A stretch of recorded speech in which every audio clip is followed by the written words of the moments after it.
And welcome to another heavy riff-laden, massive hexa-kick, epic drum roll solo episode of Hangar 18. That's right, metalheads. We are back and we are ready to bang our heads against the wall as we discuss the band that introduced leather to the heavy metal scene. That's right, Rob Halford and the boys, Judas Priest. I am joined here with my panel, one person who is much more well-versed in the old ways of popular music, pop culture scene, but here with Heather L., which will be a little bit late, and Wes Cagle, fellow metalheads. We have been slowly introducing him to our way of life, as it were. But let us go ahead and welcome everybody on the chat here. We got Suzanne. It's a pleasure to see you, my dear. Legatus Legion I, hail to you, my friend. Hail to FKHC 2005, a.k.a. Tim. Hail to Eugene Bird, who says, always in focus. Can't you feel my stare? I watch your YouTube, but you don't know I'm there. I take pride in probing all your Starkey streams. See, that's actually a good riff there. Good lyrical syntax, old man Bird. If I reach my super chat goal of 10 super chats of 5 or more, I will sing Electric Eye to the karaoke backing track. I will give you all a debut of my heavy metal voice at the end of today's show. But if we do not achieve that goal, no big deal, because I'll most likely sing it at tomorrow night's Stark Party. Hail to Ruby Hoove, who has gifted 1 Stark of Iron membership to this channel. Hail to you, and grazie. Hail to Theta Zord, who I will be sending the Radio Demon over there to co-host later on this evening. Hail to our good friend Charlie Nuclear. For somebody who enjoys all things atomic, we salute you, my friend. Keep your half-lives short, hot, and douse it with a little bit of that Nuka-Cola. Welcome, my friend. Welcome to the show. And hail to Rob Wright, who's now doing double duty in the chat and on the panel. Thank you, sir. It's a pleasure to see you all. And yes, Wes Cagle, I will sing Electric Guy if we meet our goals. If not, then we'll definitely do it tomorrow. If we meet some goals. I don't know. We'll just figure it out. We'll play it as we go along. So, Rob Wright, how are you doing today, my friend? Oh, and hail to St. Paul. I got mixed feelings. So first of all, last time we talked about another band that was really, the beefy guys, the He-Man looking guys, and yes, Manowar. Yeah, Manowar. We found out, the other day that the John Lee Irwin, who is the voice of He-Man, the '80s cartoon that we love, yes, had passed away, and he actually passed away in December. They his publicist finally announced it January 31st. So, you think of He-Man, you think of this macho image, and you think of all the metal that we discussed on that last episode. Thoughts go out to him and his family. It's sad to hear another pop culture hero passed away. The other thing that bothers me is, my goodness, guys, you got to understand how bad pop culture has been to me this past month. Okay, let me explain. First off, go ahead. Star Wars is in a cesspool of crap, and Star Trek has been in a cesspool of crap. But they basically said, "Hey, here's Section 31. Star Wars, hold my beer." So that was bad enough, and it's bad that I had to watch it and review it. Then my sports teams get into this same cesspool of crap. Well, the Cowboys have been in this cesspool of crap for a while, but Jerry Jones decides, no, Section 31, hold my beer. I'm going to hire this coach. You're just like, what the heck? So, I'm already reeling from all of this. Too much drama. And then last night, lo and behold, Jerry Jones wasn't bad enough. My beloved Dallas Mavericks decide, no, Jerry, hold my beer. We're going to trade Luka. So you can imagine my pop culture and my sports pop culture all going to heck over the last month. It sounds to me like somebody needs to provide, the good old-fashioned, what's the word I'm looking for? That's a septic tank full. Yeah, double flush that shit, ladies and gentlemen. Yeah, it's a septic tank. Yes, pool of stupidity. That's what I call it. Well, I'm glad that you're in high spirits, regardless. Of everything that is going on, because positivity is, and humor especially, is how we maintain levity when we are faced with the darkness. Yeah, I mean, honestly, the thing about it is I got no control over any of these things. Just be a fan and just hey, I still got other things I can live off of and do. Mm. But it's just sad when everything goes to crap and you're like, what? But Jeff Daniels says, "Hail to you, my friend." He says, "There's no cure for stupidity beyond death." Exactly. And I'm in the cesspool of stupidity with all these things that I love, but we'll get through it. You never know. We'll get through it. We're going to talk about some stuff that we enjoy today. That's a good palate cleanser. Yeah. And Wes Cagel's already bringing out his favorite album. Well, second favorite album. I thought Death Machine was your favorite album, but No. Actually, that's not even close. And this isn't even my second. I will get to that. We'll get to that. Mm-hmm. Wes Cagel, how are you doing today, my friend? And hail to Ryan DeZera in the chat. It's a pleasure to see you. Yes, doing good. This is one of there were about, I would maybe say 4 or 5 bands growing up when I was a teenager that were in always at one time or another their tape was in my Walkman as I was riding my bike around the campground, and this was one of those groups. So this is definitely one of my my favorites from childhood. So teenage years at least anyway. You're right. Well, Wes Cagel's also going to be happy because there's a certain football team that's playing in a game next week that he loves. Yes. And if we do not get the Buffalo Bill treatment from the refs, we should win. That's right. It rubs the lotion on its skin, or else it gets the hose again. Yeah. Yes, precious, the hose. You want to see the hose? Well, if there's any justice in the world, we will get revenge for the unfair treatment we got in the last time we faced this team in the Super Bowl, because the refs wanted them to win. Turbo Lover, that's a good song. Yes, it is. Yes, it is. That's a great album. Mahomes past the line of scrimmage. That's a penalty.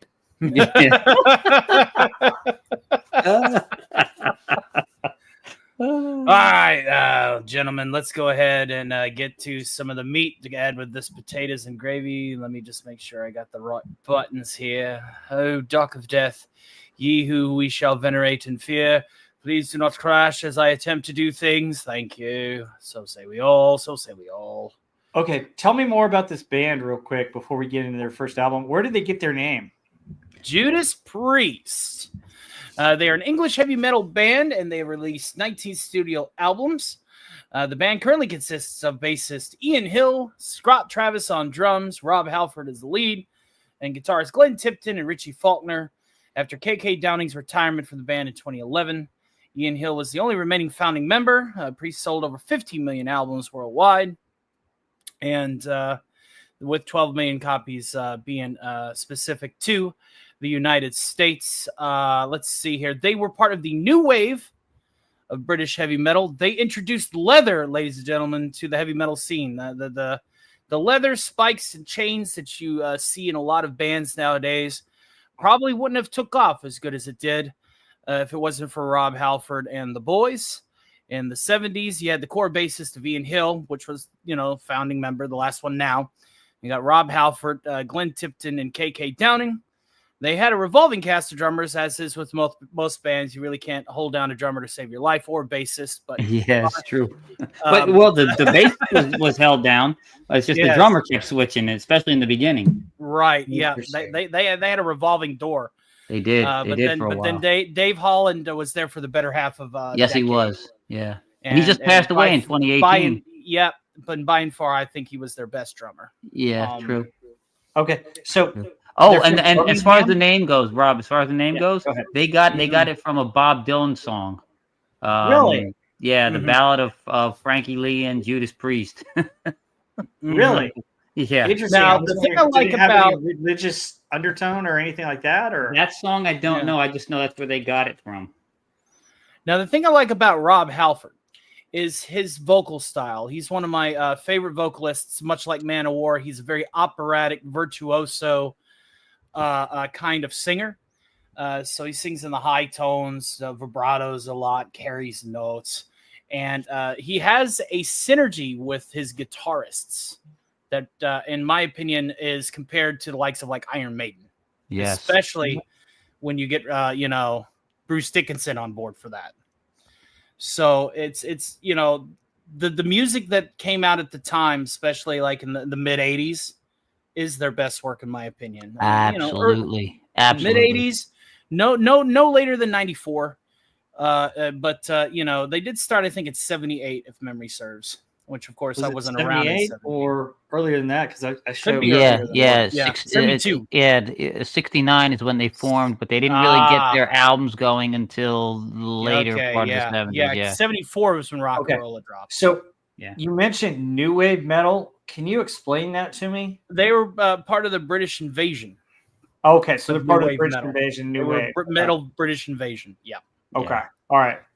So when was the metal British invasion? Was that in the 70s or the 80s? Late 60s, early 70s. Late 70s, Black early Sabbath, 70s. all those guys. Deep Sabbath being one of at the forefront. Okay. Yeah. That whole era. That era. Then they but while Priest is a little bit more like glam. In a lot of ways, there's a lot of glam elements in them. They are still, in one of my opinions, one of the best heavy metal icons, and they were defining founding member of modern heavy metal, in my opinion, in my eyes. Priest, I've been to like 6 or 7 of their shows, but I stopped going like in like the mid '90s, because at that point things were, in my opinion, just not as good. Yeah. But they were part of a ticket that I think might have been the greatest ticket ever. Was the Priest when Maiden opened for them, and I think it was the Defender. No, was it not Defenders? Screaming tour, where they were Iron Maiden was supporting Screaming Vengeance, the Beast. Vengeance tour. Yeah, awesome. Oh wow, that's interesting. We already covered Iron Maiden, so Iron Maiden opened for these guys. Yeah, when they were promoting Number of the Beast. Oh, wow. Although their '80s music videos did look like a dirty Duran Duran, it did. Yeah, and breaking the law is a really breaking the law was it's the opposite of old wave. Is the opposite of old wave metal. Well, I think breaking the law got even more popular with Beavis and Butthead doing headbanging. I'm reading these guys are from Birmingham, and there are a lot of good musicians that come out of Birmingham, England. One of the most significant ones is Jeff Lynne from ELO. So hey, ELO did good work on the Xanadu album. I love ELO. Good work on a lot of stuff. ELO is not necessarily metal, but I might dedicate a show to ELO at some point. Oh yeah, the way they revolutionized vocoder sound and just that electric sound that came with them. Oh yeah, and Jeff Lynne's probably one of the replicated. Can't replicate it. Jeff Lynne's probably one of the greatest artists of all time because he writes, he sings, he plays, and he produces.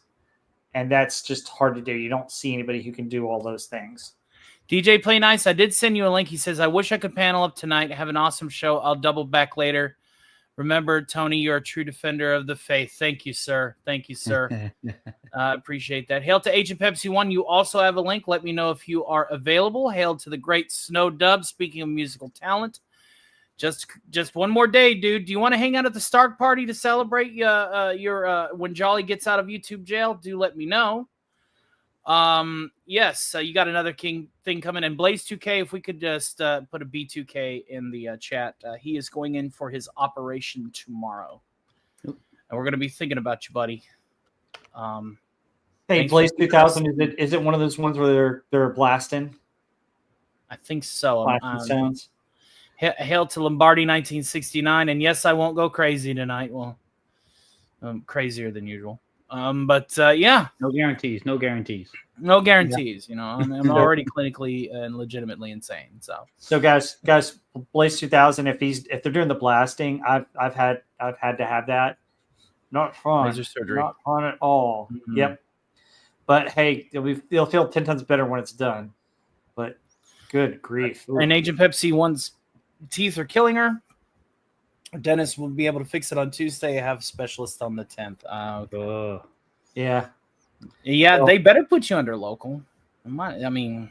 Oh yeah. Well, I mean they do anesthesia, but you know it's like, always fun. Yeah. Just make sure no relatives or friends are around with a camera to record you while you're trying to come out of that. So Right. there's always Oh, you know what a trick that I used the couple times I've been under? What? So my mind is very mathematical. So what I do is to reenact my brain, I do math in some way, shape, or form. So I'll count lights, or I'll count like the number of tiles on the ceilings or something like that. Or I'll do math problems in my head, and it triggers my brain back. Okay. Because my brother tried to mess with me coming out of it, and I was like, I had already done my math thing, so my brain just kind of came back on, and like I was like, nope, that's wrong. That happened. You know, it was pretty funny because he was amazed at it. So fantastic. Well, all right. Let's go ahead and get started on the discography, and of course, we're going to start with the Ayatollah of Rock-a-Rolla. And you got the good album cover. Nice. I have the alt cover too, but no, this is the right and proper album cover for sure. There is no substitute. And the Coke cap, yeah. Well, that's also the Fallout geek in me. That's like, yeah, I want the one with the Coke cap. And this album was, of course, their pioneering first album. And this first came out on cassette. And as always, whenever I see a cassette track list, I prefer to read the cassette track list first. But speaking of cassettes, who's probably still got a big cassette collection, Heather L. Look at the spikes. She's representing Greece. Hell bent for leather. Sorry, I'm late. I had to get my leather. How long have you had those? That looks like an old school gauntlet. That looks like an old school gauntlet. How long have you had those? Who knows? Yeah, we would be sent to the principal's office, and that was confiscated. I was about to say, did you wear that in school? Did you get sent to the office? You had to wear the ones with that were just little pyramids on them instead of the spikes. Wow. Can't have the spikes. Well, the question really remains is, what other types of leather do you have at your house there, Heather? Oh, no. That's confidential. Can't talk about that. Well, we're just now getting into the albums. We padded out the show a little bit because again, I do apologize for the short notice. Sundays and Saturdays are very, very busy for me, and since my sabbatical, I've had to do a lot of catch up because I took a couple of days off. I just unplugged and recentered myself, and I was just like, I got to do all this crazy stuff. So I do apologize for the short notice. But yes, hail to the brain shatter in the chat. It's a pleasure to see you. I think Heather is your turbo lover. Heather is our turbo wrench. Okay. She swings the wrench around and smacks you with the quickness. Hard to type with these big spikes on. It's getting in the way of my laptop here. Typism. Yes. Yeah. Not good. Spikes. Well, Agent 51 says, yes. I have a leather mini skirt. It'll probably be being a size 6. Well, again, if it wasn't like I said before, if it wasn't for Rob Halford and the boys from Birmingham, leather and metal probably would have never really took off. They were the pioneers of bringing leather into metal, and they solidified a look, and it stuck around. So let's go ahead and talk about Rock and Rolla. We're going to do the cassette track list. On side 1, you had One for the Road, and then the title track, Rock-a-Rolla, Winter, Deep Freeze, Winter Retreat, and one of my personal favorites, Cheater. And then on side 2, we have Never Satisfied, Run Out of the Mill, which is awesome, probably my favorite on the tape. Dying to Meet You, Hero Hero, Caviar, and Mets. And then if you had the remaster bonus tape, you got a copy of Diamonds and Rust, the Joe Baez cover in 1975 recording by Joanne Baez. So let us go ahead and go around the horn and discuss. We'll start with Robert Wright, then Wes Cagle, and then Heather L. I'm not as familiar with this album. What were some of the popular songs that came out of this album that you guys liked? My favorite was Cheater. And then the probably the most powerful one is Run of the Mill, which was about a 9-minute long track. All right, tell me more about your love for these songs. Is it maybe the lyrics, or is it mainly the guitar? Well, and drum this work? was before the glam-ish sound. This was more about the technical guitar play that I like. Yeah.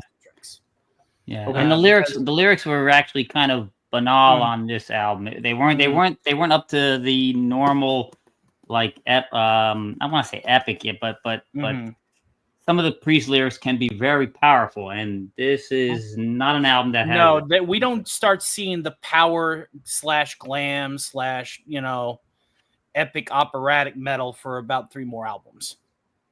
Yeah, it looks like Run of the Mill is the longest song on there. Is it more of a ballad? Balladish, but I like the guitar play in it. Okay. The thing I like about Rock and Rolla is they brought the guitar play. And I've said it before on earlier shows that the guitar play is where it's at. I like to call it guitar porn. It's just got to have that sound. But Rock and Rolla is a good album. It's definitely not their best.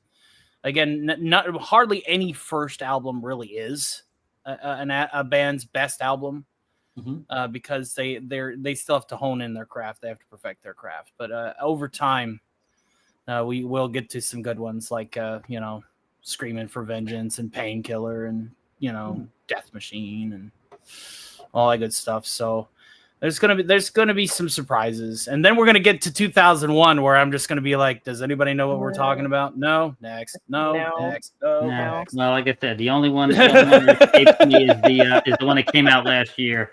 I have no idea about that one at all. The 2024 one. Right. What is that? Indomitable? No, in something Invincible Shield, something like that.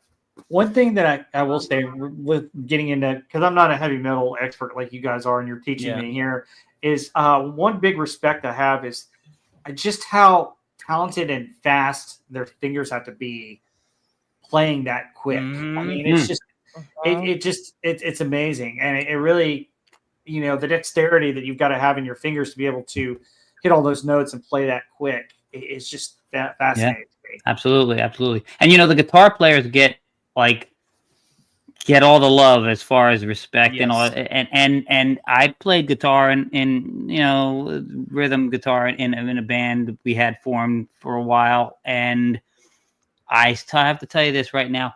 I wish I had the rhythm to be a drummer, because I love the drums and I would love to play. And the drums are often what.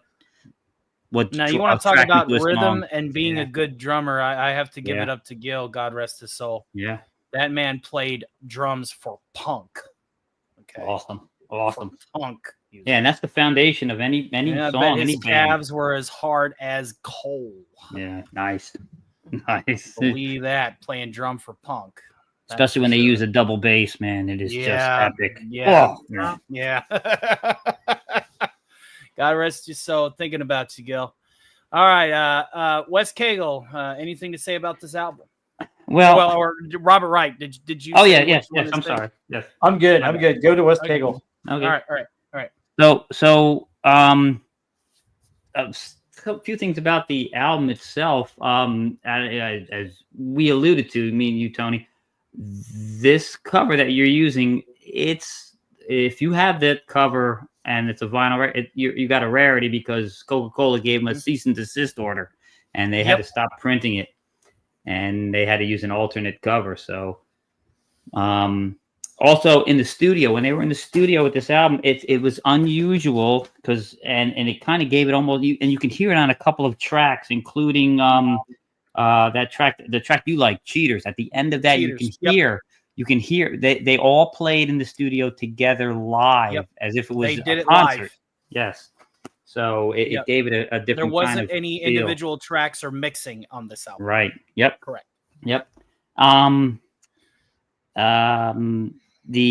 I said before, the lyrics were kind of flat as far as what we come to expect from Priest, I thought anyway. But it's still good. And a lot of the you can still hear, even though it's their freshman effort, you can still hear the potential that we see come in later.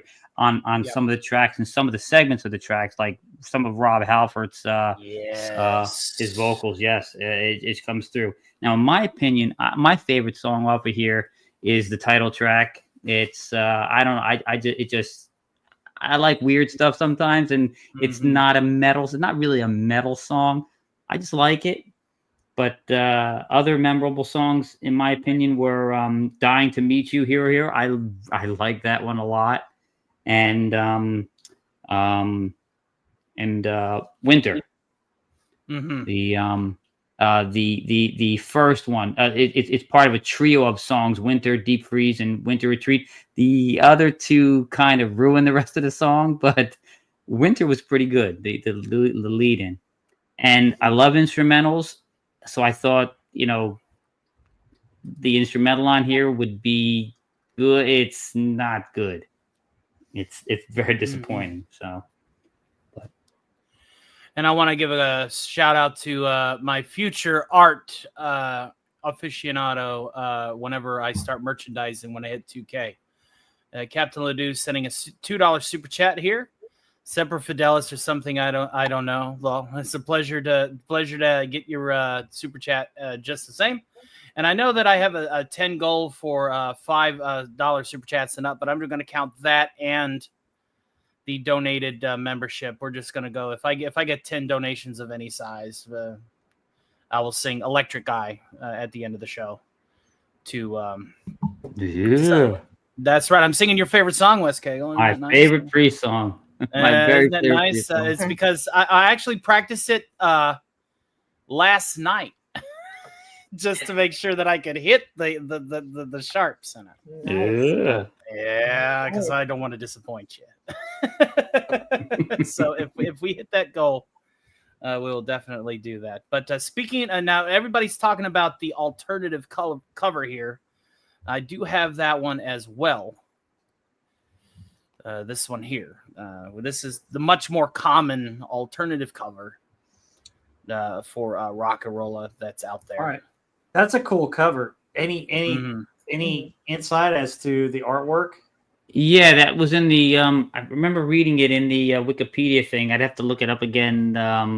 There was something about that figure. I forget. I'd have to look it again. I can't remember exactly where they got it from. Or war. Let me see if I can find that really quick. No, I'm gonna have to read the whole thing again to try to find it. Yeah, it just talks about them having filed. The band filed a lawsuit against the Coca-Cola Company when they reissued the album in '84, I think, something like that.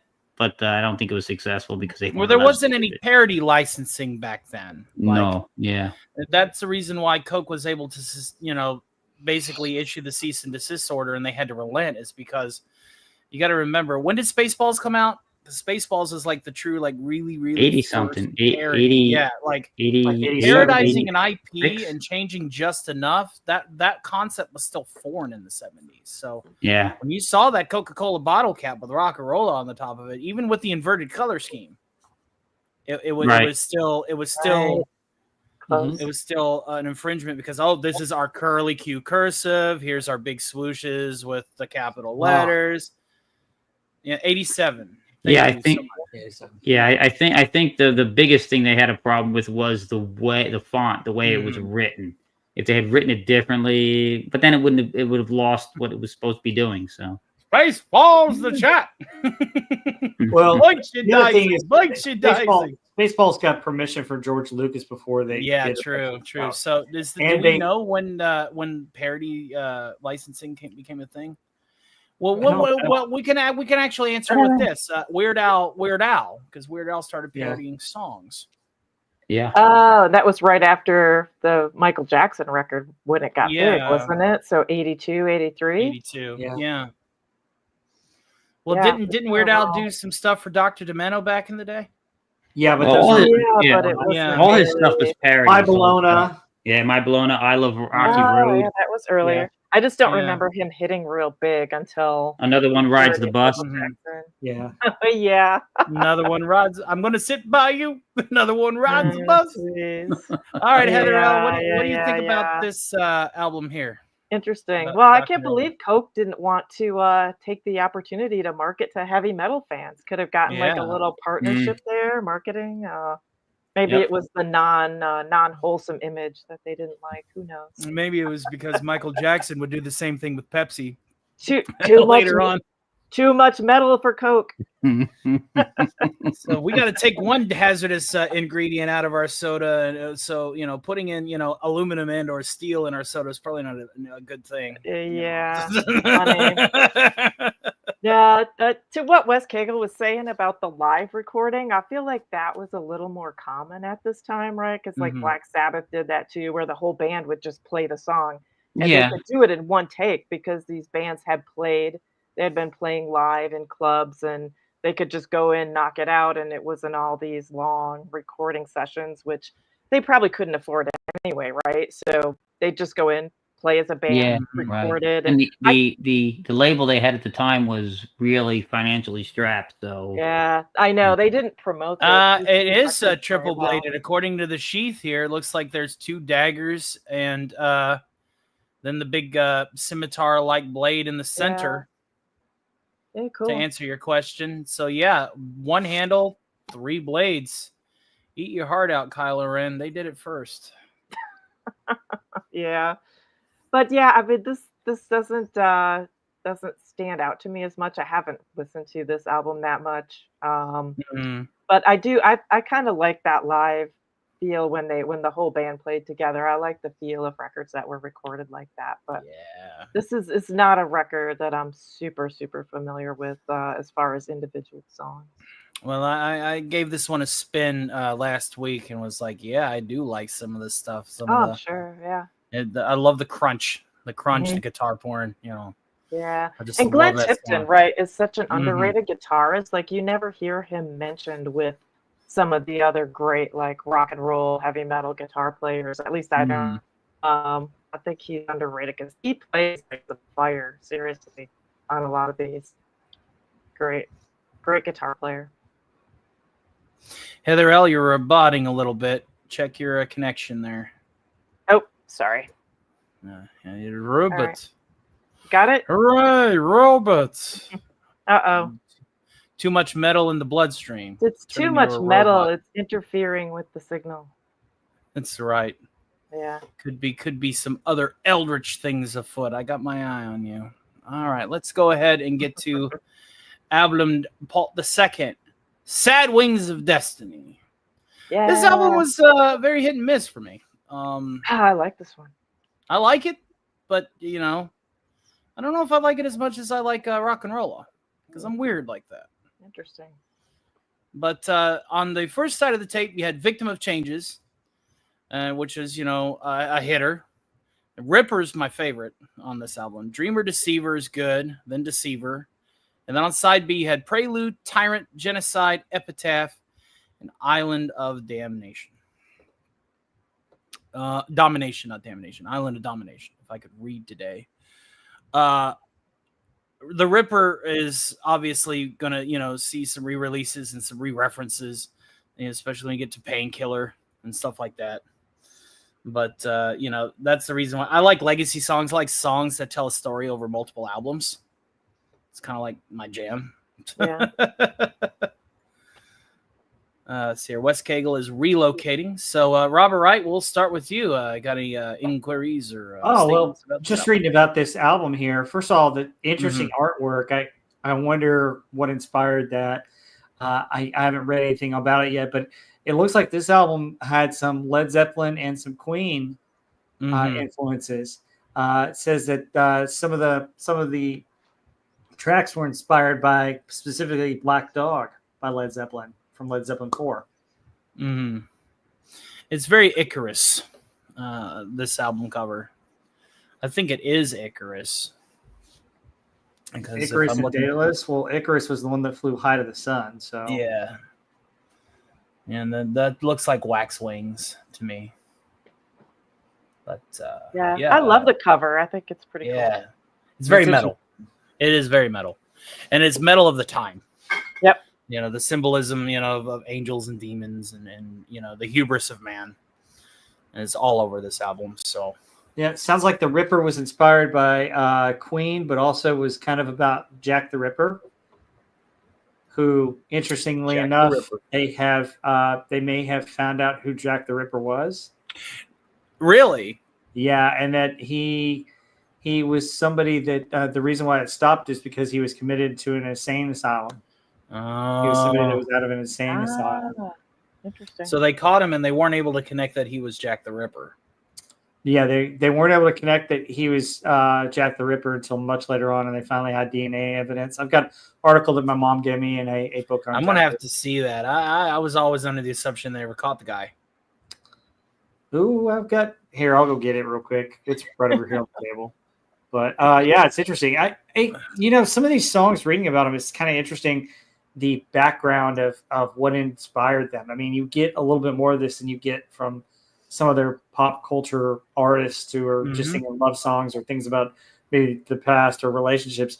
This stuff is sometimes heavy stuff. Yeah, you're thinking about Jack the Ripper. You're thinking about some of the songs that I actually listen to have some almost biblical type quality to them. I'm like, what? Wait a minute, what was that? Yeah, the lyrics are very heavy. Oh yeah. Priest is known for very powerful lyrics. Very, very powerful lyrics. FKHC 2005 says to the first album cover, those were World War II Royal Air Force 250 pounds bombs. 250 pounds worth of explosive ordnance. So about half the weight of Heather L's bracelet. Gotcha. Let's see here. So, okay. Interesting. The album. Oh, wow.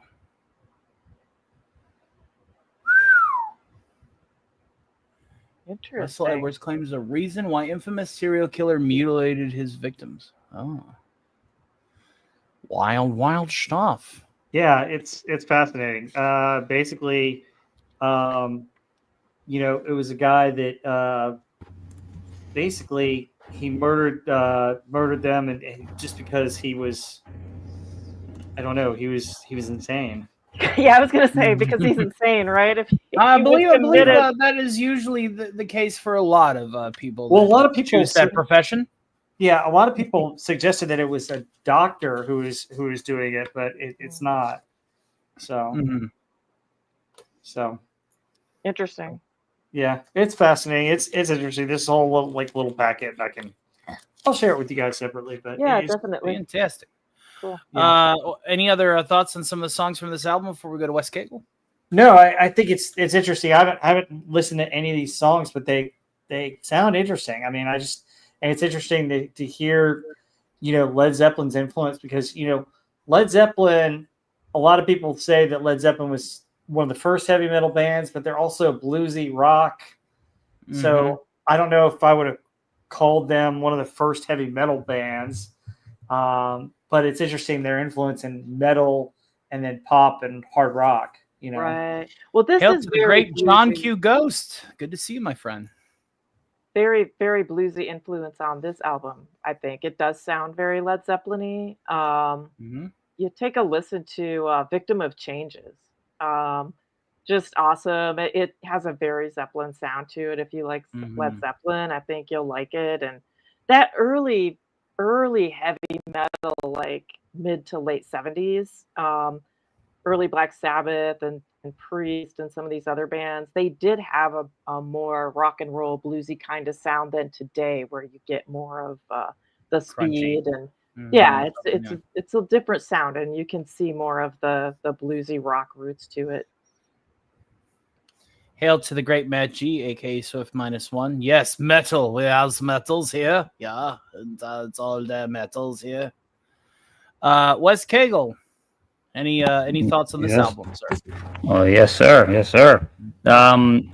This is a great sophomore effort. Definitely step up from Rock and Roll Up. We start seeing the Priest that we would come to know when they become the super group that they are in the epic decade that is the 80s. Halford comes into his own on a lot of songs like the guys mentioned, The Ripper, and especially Victim of Change is, my God, and that to me that is one of the standout songs. Now, The Ripper, it was hard. I almost displaced it as the best song on the album, but see, that's where you and I differ. Yeah. I'm like, I love The Ripper. You got to leave The Ripper on there as the best. I agree. But Victim of Changes gives it a run for its money because it varies. The song element and the structure and the pacing varies so much. It is such a nuanced song. It is, I don't know. There's a lot of good stuff about it. It's just that you just can't top The Ripper. It's rough. But I mean, then we also get to start seeing the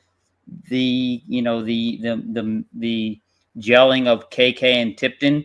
They start giving us those standout riffs. Maybe not yet the epic solos that we start seeing, but the riffs, those little riffs, the openings and the riffs in between, are starting to show themselves. So and I know it doesn't get a lot of love and people kind of poke fun of it sometimes, but I like the song Epitaph. It is a lot of feeling in there. I mean, you can actually feel the emotion that Rob Halford gives it. So, but that's just my opinion. We'll be getting to when we get to the third album, we'll be getting like the first like big step into the Priest sound with the last track, in my opinion. But any other final thoughts on this album before we go forward? No, that's pretty much covers what I have. I mean, I like Hail to Nemesis of Eden. Good to see you. There's a lot of good guitar work on this album. Like if you listen to Deceiver, we starting to hear the classic Priest sound on Deceiver. The reason why I still like Rolla over this album is because this album is like a step in between the two sides of the musical styling. They do that often too. When they start going in another direction, there's a transition album almost, and it's in neither world. It's a catalog of their experimentation. Yes. Like this band took risks. Yes, they did. And they took a lot of risks, and they were like, well, and that's why you see so many stylings that are comparable to other bands like Maiden and Zeppelin and even a little Sabbath and this, that, and the other. It's just like because they're listening to what's out there and they're going, okay, well, how can we take this and make it our own? Yep. And they started to find their sound, as Wes Cagle said, like in the 80s. Is when they really started to go, okay, well, now we have our sound. It's because they've took a little bit of this, a little bit of that, a little bit of this, a little bit of that, and created something new with it. It's definitely a story of a sum of all of its parts versus the whole. Yep. And you really see it flourish in 2 albums from now. You start to see it really flourish. Yeah, I think this is great. It's a shame that the record company they had at the time didn't have any money and didn't have a wide distribution, and so you see them gain more popular. I think they change record companies with their next record, but I think this is a classic. I love a lot of the songs on here. You kind of start to see their dual guitar sound really kind of come into its own. They know each other, I think, a little better, and to me, Victim of Changes is just such an amazing song. The different tempos and the bridge in there and the lyrics I love of, she kind of losing her looks and everything else because of the alcohol. And it's an interesting perspective he has there on that one. I really love that song. And just incredible guitar work on that. Dreamer Deceiver too. I mean, I love the lyrics on that one. Just really poetic. The guitar solo too is so melodic. It's really nice. Great, just a great sounding album. I really like this one. Nemesis says Beyond the Realms of Death is still his favorite solo. one of his favorite solos of all time. It's a pleasure to see you, buddy. John Q. Ghost never got to check out Priest back in their heyday. He's gonna go into them a little bit more. That's one of the purposes of the show, is to bring people that may have missed this particular band or artist, or wanting to actually get into the deep dives of the music and explore the music for yourself. Because as somebody who just loves music in general, metal, being one of the more prominent genres, I like sharing music. I like sharing the gift of music. In my opinion, mankind is going to be known not for our architecture, not for our nukes, not for our math, not for our militaries. It's going to be known for our music. If we were to disappear today and an alien archaeologist comes down on the planet 1,000 years from now, they're not going to be looking at the rusted husks of cars. They're going to find an old piano in a barn somewhere, and they're going to be like, what's this? Well, this makes random sounds, but it's mathematically structured. What is this music that these people had? And I think that's really going to be our coup de grace. That's going to be our watermark on the greater universe. Mankind will be remembered for its music. Yeah, for sure. Absolutely. And as the non-metal head of the group, it's one of those things. While I don't listen to a whole lot of heavy metal outside of, a lot of the stuff that crosses over to the mainstream, I can appreciate different aspects of it that I hear, because it's interesting, the different styles. I mean, we already mentioned the guitar playing, the drum playing in some of these songs is beyond outstanding. I mean, to be able to keep up with some of the beats is just wow, the dexterity and the talent. So every piece of art has something to make you go, if you look for it, and make you consider the artist. Absolutely. Yeah. Beyond the Realms of Death has some kick-ass drum fills. Yeah. In addition to the outstanding guitar, I mean, the drum fills on that just eat for us, and it's a slow song too, which makes it cool. Yeah.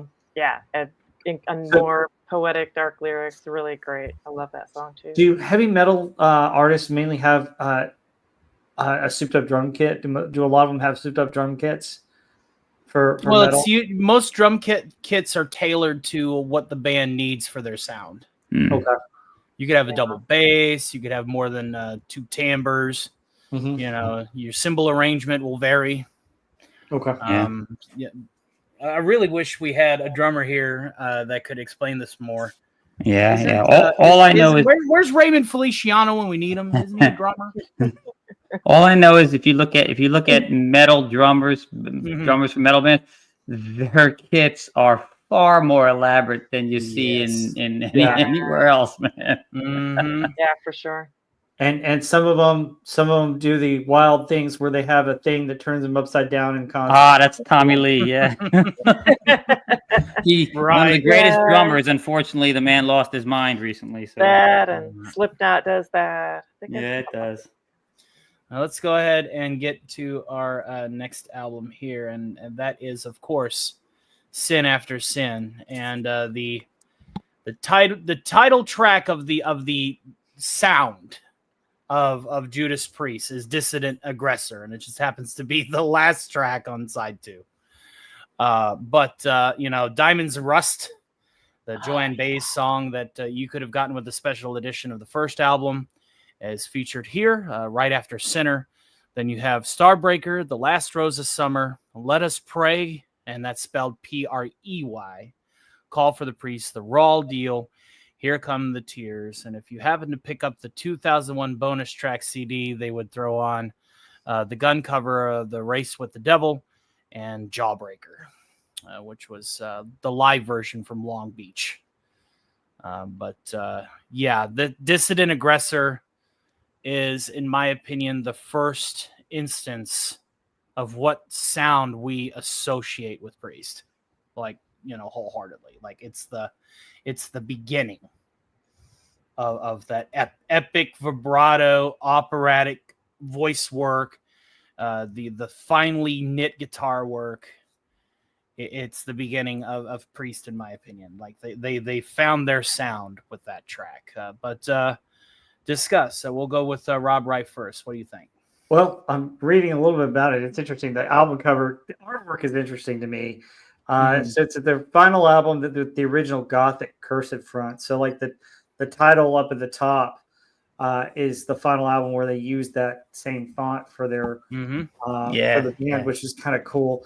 And then they said that the photograph, the mausoleum depicted here is based on a photograph of the Egyptianite mausoleum built in 1910 for Colonel Alexander Gordon, located on the grounds of Puni Valley Cemetery in London, which is interesting. I know, one of the things I ask about heavy metal is like, all right, so are they always borderline between satanic versus non-satanic stuff? It feels like, you dip into this and then you dip into that, and it's just, tell me more about that. Metal is about symbolism. Okay. And they use the symbolism of at least modern Satanism, like a little bit of LaVeism, to talk about the hubris and the embellishments of man sometimes. But unless a band openly says, yeah, we're into the devil, like, Danny Filth, or Dimmu Borgir, or any of those like black metal, like Norwegian metal, black metal bands, most of the time, more than not, a lot of the people in heavy metal are usually more of just the faith. And they use the symbolism, or they use the, like the iconography of other gods and mythologies to help tell their stories and send their messages to a youth. You got to remember, they're catering to people that are already misunderstood. And how do you reach out to a group of people that are misunderstood or feel like they're misunderstood or isolated? You give them something equally as unique as themselves to communicate your messages to them and to rile them up and band them together. It's also a good marketing ploy. I mean, if you do some stuff, and you don't have to believe in it, but if you do some stuff, and it, like Tony said, it's for the storytelling, but it gets a bunch of the establishment's panties in a twist, then the kids are gonna love it. And you slap a warning label on anything, and that's what's gonna sell. Yeah, I think a lot of it too is just exploring darker themes, right? It's not sugarcoating things. It's exploring their personal issues usually, and it is symbolic. And I mean, unless like you mentioned, Tony, like the death metal stuff, most of these metal bands I don't view as satanic. I mean, even at the least bit. I mean, a lot of them are more, religion in the positive sense, either Christian or spiritual, even though that's not, what they're openly, I would say, promoting. I've never seen any of these bands as satanic, even though you see some darker imagery and maybe kind of pointing out some of the darker things that people go through. Interesting. Cool. Fantastic. Let's see here. And Nemesis of Eden said he got to see Dimmu Borgir live with Behemoth. I got to see Behemoth, but I never got to see Borgir live. It was a crazy concert. Behemoth is good sound, good heavy percussion. John Hugo says, I'm getting into Dimmu Borgir a lot lately. Yeah. Now Dimmu Borgir, they have a unique sound of black metal where they put a lot of like orchestral symphonics. Like they'll perform with like a live orchestra, like a 32-piece orchestra. And it's crazy. It's crazy what they do. But and Theodazord, thank you for letting people know to smash that like. Appreciate you as always, my friend. Wes Cagle, what do you think about Sin After Sin? Okay, well, the first thing, just like Heather alluded to before, it is the first album on CBS. They did their other, but it cost them. They had to forfeit the rights of the first two albums, so they paid a pretty good price. I mean, all of their back catalog they had to give up. But I don't disagree with you, Tony. Disintegressor is definitely the first of the what we would come to know as the definite Priest sound. It's hard, it's heavy, it's driving. The guitars are everything about it is screams Priest. But my favorite song is the cover off this album. I don't know. I love that song. I love the notes Halford hits. I love the phrasing. I love the lyrics. And I know they didn't write the lyrics, obviously, but I just think it's a great song. And the other notable songs off there would be "Sinner," great song again. And "Let Us Pray," "Call for the Priest," very very this is where we started to see the lyrics that have deeper meaning than the previous albums. And drop my notes here. The song "Starbreaker." It was a rarity with Priest, especially what we saw before, but you don't see a lot even after, is where the drums open and the drums remain kind of prominent in a lot of the song. I mean, they're always there and they're always solid and they're always the core of Priest, the drums and the bass. But this song, I thought the drums were really up front. So, well, I have some excellent news. Our good friend Sean Carter has sent a mega chat directly to the PayPal, and I know I had 10 super chats at $5 or more as our goal, but this mega chat, I think, is worth singing "Electric Eye" at the end of the show. So we're going to push forward with that. That's why he sent it. That's why he sent it. So Sean Carter sent a very generous donation of a $75 mega chat directly to the PayPal. So nice. Thank you, sir. Nice. I will be performing "Electric Eye" at the end of the show. Very nice. That is now confirmed. So thank you, sir. God bless you. Yeah, Sean is a Sigma. Yes, magnificent. Thank you guys so much. Thank you. So I will definitely perform that song at the end of the show. Heather L., what do you think about this album here? Yeah, kind of along the same vein as what you guys were saying. Dissident Aggressor is awesome. The drums in that, and that is that early kind of where you get the beginnings of thrash metal, the Priest sound. And Rob just put a note here in our private chat about the use of the double kick drumming, which you start to see on this. I mean, the drums, I think their drummer's overrated too. Not overrated, underrated. Yeah, it's just has just some amazing stuff. Love the guitars on that too, and I really love Diamonds and Rust. Their take on that. I know it's kind of a not quite what you think of maybe as a Priest song, but I love how they can do different things and different styles and different tempos and the vocals that he has on that. I don't know if he's like double recorded some of the harmonies, but he really gets a beautiful sound on that. I mean, his voice can have such a range, right? It can low, he can sing in that pretty kind of middle tone, then the high pitched screeching, and I think that song is really pretty the way he covers it. 1 second. Keep talking amongst yourselves. I'm answering a quick message. Cool. Rob may not be as familiar with the albums. I'm sure he probably gave some listen to them, but Heather, I've gone, as I went through and re-listened to all of them, I usually wrote down what I thought was my favorite song. What was your favorite song on this one? Mine? It's not always the best. I always say it often. Sometimes my favorite's not the best, but I'll be right back, the best. But actually, Dissident Aggressor on this one and Diamonds and Rust, and I hadn't listened to this album in a really long time. I mean, obviously, these aren't the ones you hear on the radio as far as Priest songs or hear, just all the time. And I just you don't hear the songs on this record, and I hadn't listened to this album in quite a while. So, it was interesting. I actually just listened to Diamonds and Rust was on the last time I was in the car on the way home, and I was like, wow, I really love this song, and I haven't listened to it in ages.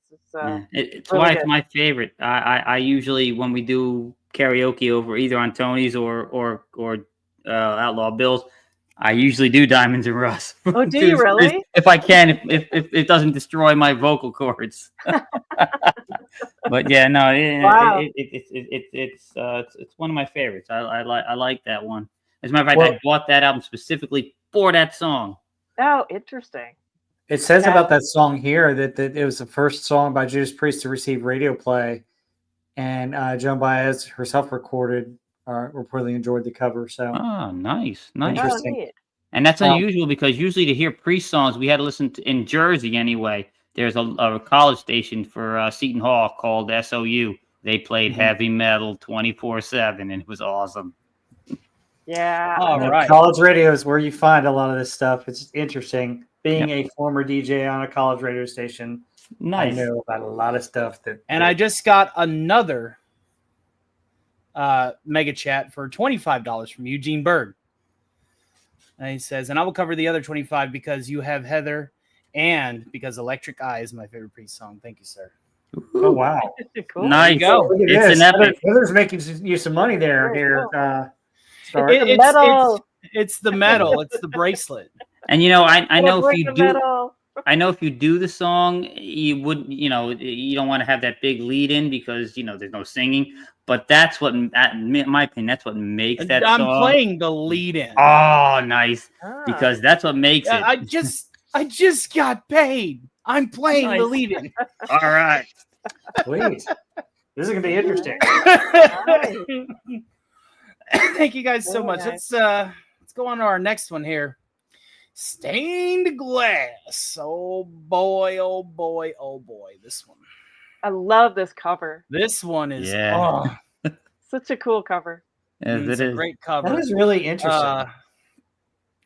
Side one of the tape was Exciter, White Heat, Red Hot, Better by You, Better Than Me, Stained Glass, and Invader. Side two, 4 songs, Saints in Hell, Savage, Beyond the Realms of Death, and Heroes End. And then if you had the 2001 bonus tracks and decided to be a CD generation, you would get the Fire Burns Below, which was recorded in 88 for the Ram and Down sessions, and Better by You, Better Than Me from the live at Foundations Forum, which was Los Angeles, California, Los Angeles. 13th of September, 1990, year of our Lord. So, yes, thank you guys so much for those donations. But let us discuss they're breaking ground here. This is the beginning. Okay, so I've actually listened to one or two songs on this one. Mm-hmm. But there's something interesting about this album that I didn't know. So there was a lawsuit. Yes. 12 years after its release, Stained Glass was the subject of a 1990 civil action brought against the band by family of teenager James Vance, who entered into a suicide pact with his friend Ray Belknap after allegedly listening to Better by You, Better Than Me on December 23rd, 1985. Belknap succeeded in killing himself, and Vance was left critically injured after surviving a self-inflicted gunshot to the face, eventually dying of a meth overdose 3 years later. The suit alleged that Judas Priest recorded subliminal messages on the song that said "Do It." The suit was eventually dismissed. The song was originally written and performed by the band Spooky Tooth, which sounds like an Asian Pepsi cover band right now. Yeah. But, oh my gosh, that's scary. That anybody would think, I guess they're looking at the album cover and seeing if it goes through. Golly, for people to have that kind of thought, it's just so awful. Oh, yeah. That when that lawsuit came out, it actually pushed back the release of whichever album was supposed to come out at that time. I forget which one it was. Well, this is album 4, I believe. So we're coming up on you. Oh no, it wasn't. It wasn't until I think it might have been Point of Entry that was delayed. Point of Entry. So. Yeah. Okay, and Better Than You, Better Than Me was written by Gary Wright, who, I don't know if you know who Gary Wright is. He's got a famous song that Wayne's World parodied. The Dreamweaver. Dreamweaver. Dreamweaver. Yeah. So we got Dreamweaver, Gary Wright, and Just Judas Do It became Priest better both than together. Nike's logo. Very nice. I don't know. That's interesting. Interesting, scary, stupid. It's. It was really tragic all around. I mean, for the kids, right, and their families. But they're obviously you're already having issues, right? When you're doing that, it's not the song, and I mean, but then the way the band took it, I know just seeing interviews with Rob Halford about it, how it just messed with his head, right? Thinking that someone would listen to their songs and do something like that. And you could see, if you ever see any of the courtroom footage, like the look on his face is just like, not even for what they were going through, but for the whole thing. And then the fact that they could have that kind of negative influence, I don't, not something that. Well, again, this is one of the follies of being in the industry for heavy metal is you will encounter those diehard obsessive fans that are more outcast and more alone, and their views on life are more askew as a result of it. And to take these things literally and to do things that was never intended by the music, right?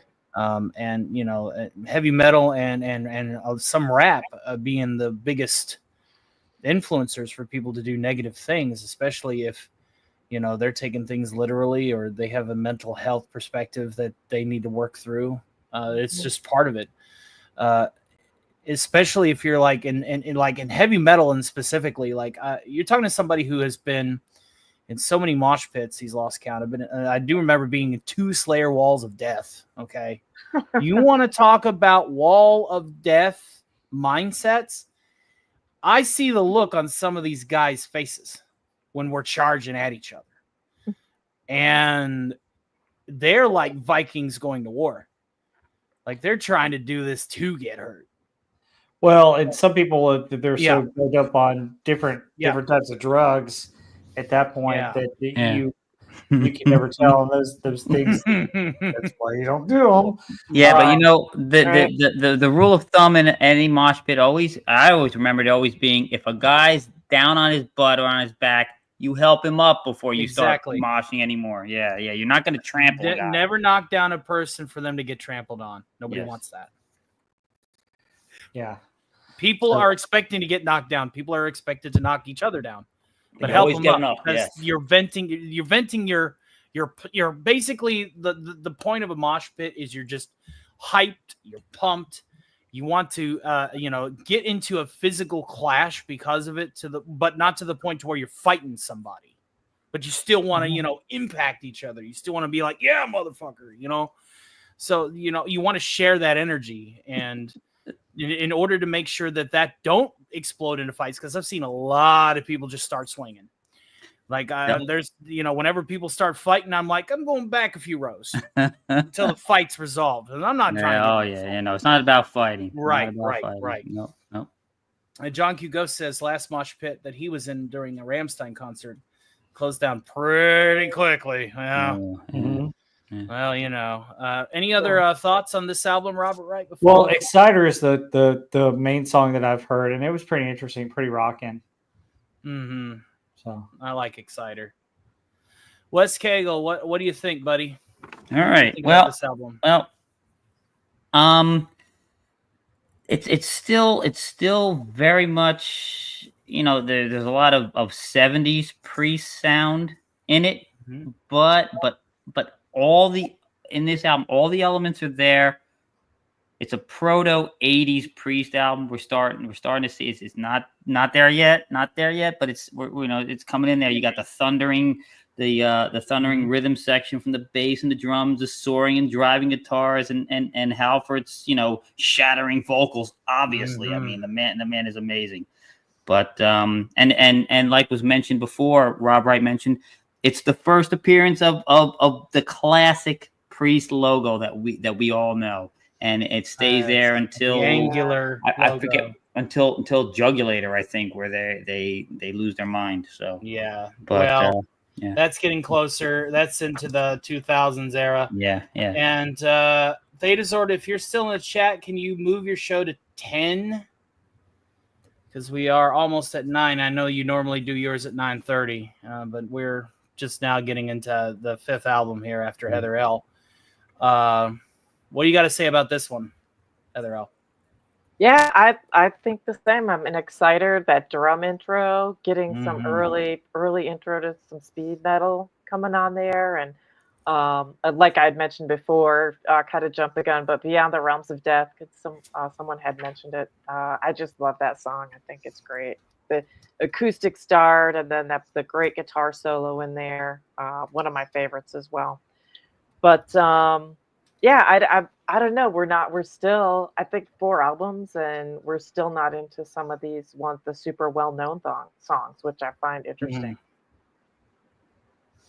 I agree wholeheartedly. Well, let's put a little tempo into this and go ahead and get into one of Wes Cagel's favorite albums, The Killing Machine. This is a good one. I like this one too. Wes Cagel, where's Killing Machine on your list of favorite Priest albums? I would, I would probably say it's maybe 4. I mean, it's no higher than 4. I mean, there are easily 4, maybe even 5 albums ahead of it. It's a good album. It's a really good album, but Rock Forever and Take on the World, though, man, you gotta admit. Oh yeah, no, well that was in a there are great album, great songs on here, and they're trying to become what they will become, but it's still the last of the 70s Priest sound. Because once we get to the next one, it is all it is on 80s, yes, and it is on. It is on yeah. like Donkey Kong. Yeah, at that point, absolutely. Nemesis of Eden says he was in a mosh pit with Trivium and Arch Enemy. It was gnarly. Yeah, I hear Trivium likes to pump him up too. Like Trivium's pretty good at that. Yeah, absolutely, it's a good band. Arch Enemy's no slouch either. But this is the album that gives us the classic Priest look, though. Yes, this is the look. This is the aesthetic. There's the leather, the spikes, the chrome plates, enough metal in your outfit to pick up radio waves. You know it, you love it. This is the leather. The leather. These are funny stories. Rob Halford saying he just basically went to like a sex shop or a S&M shop, and he gets all this leather and stuff, spikes, and whips, comes on stage, and everyone then adopted that look in metal, which he thought was hilarious, right? Because he's like, finding this weird stuff. I went to the dark corner of the adult store. Oh yeah. This dude's even got it like a headband, right? It looks like one of his belts on the cover of the album. He's using it for a headband. Yes, pretty absolutely. Cool. So the first side, the first side of the cassette is Delivering the Goods, Rock Forever, Evening Star, Hell Bent for Leather. They're talking about the leather here. Take on the World, and then on side 2. You had Burning Up, the Green Manalishi with the 2-prong crown. It's a Fleetwood Mac cover, originally exclusive for Hellbent for Leather. It was added in later releases of Killing Machine. And then Killing Machine itself, title track, Running Wild, Before the Dawn, and Evil Fantasies. And if you were around for the 01 era, you would get the bonus tracks Fight for Your Life, which was obviously from the Screaming for Vengeance demo sessions, and Riding on the Wind, live at the U.S. Festival in Dvorak, California, 29th of May, 1983, coincidentally the year that the earth trembled because I had arrived. So take with that for what you will. But we'll go around the horn. Rob Wright. I've actually heard like Rock Forever and Take on the World. Interesting songs.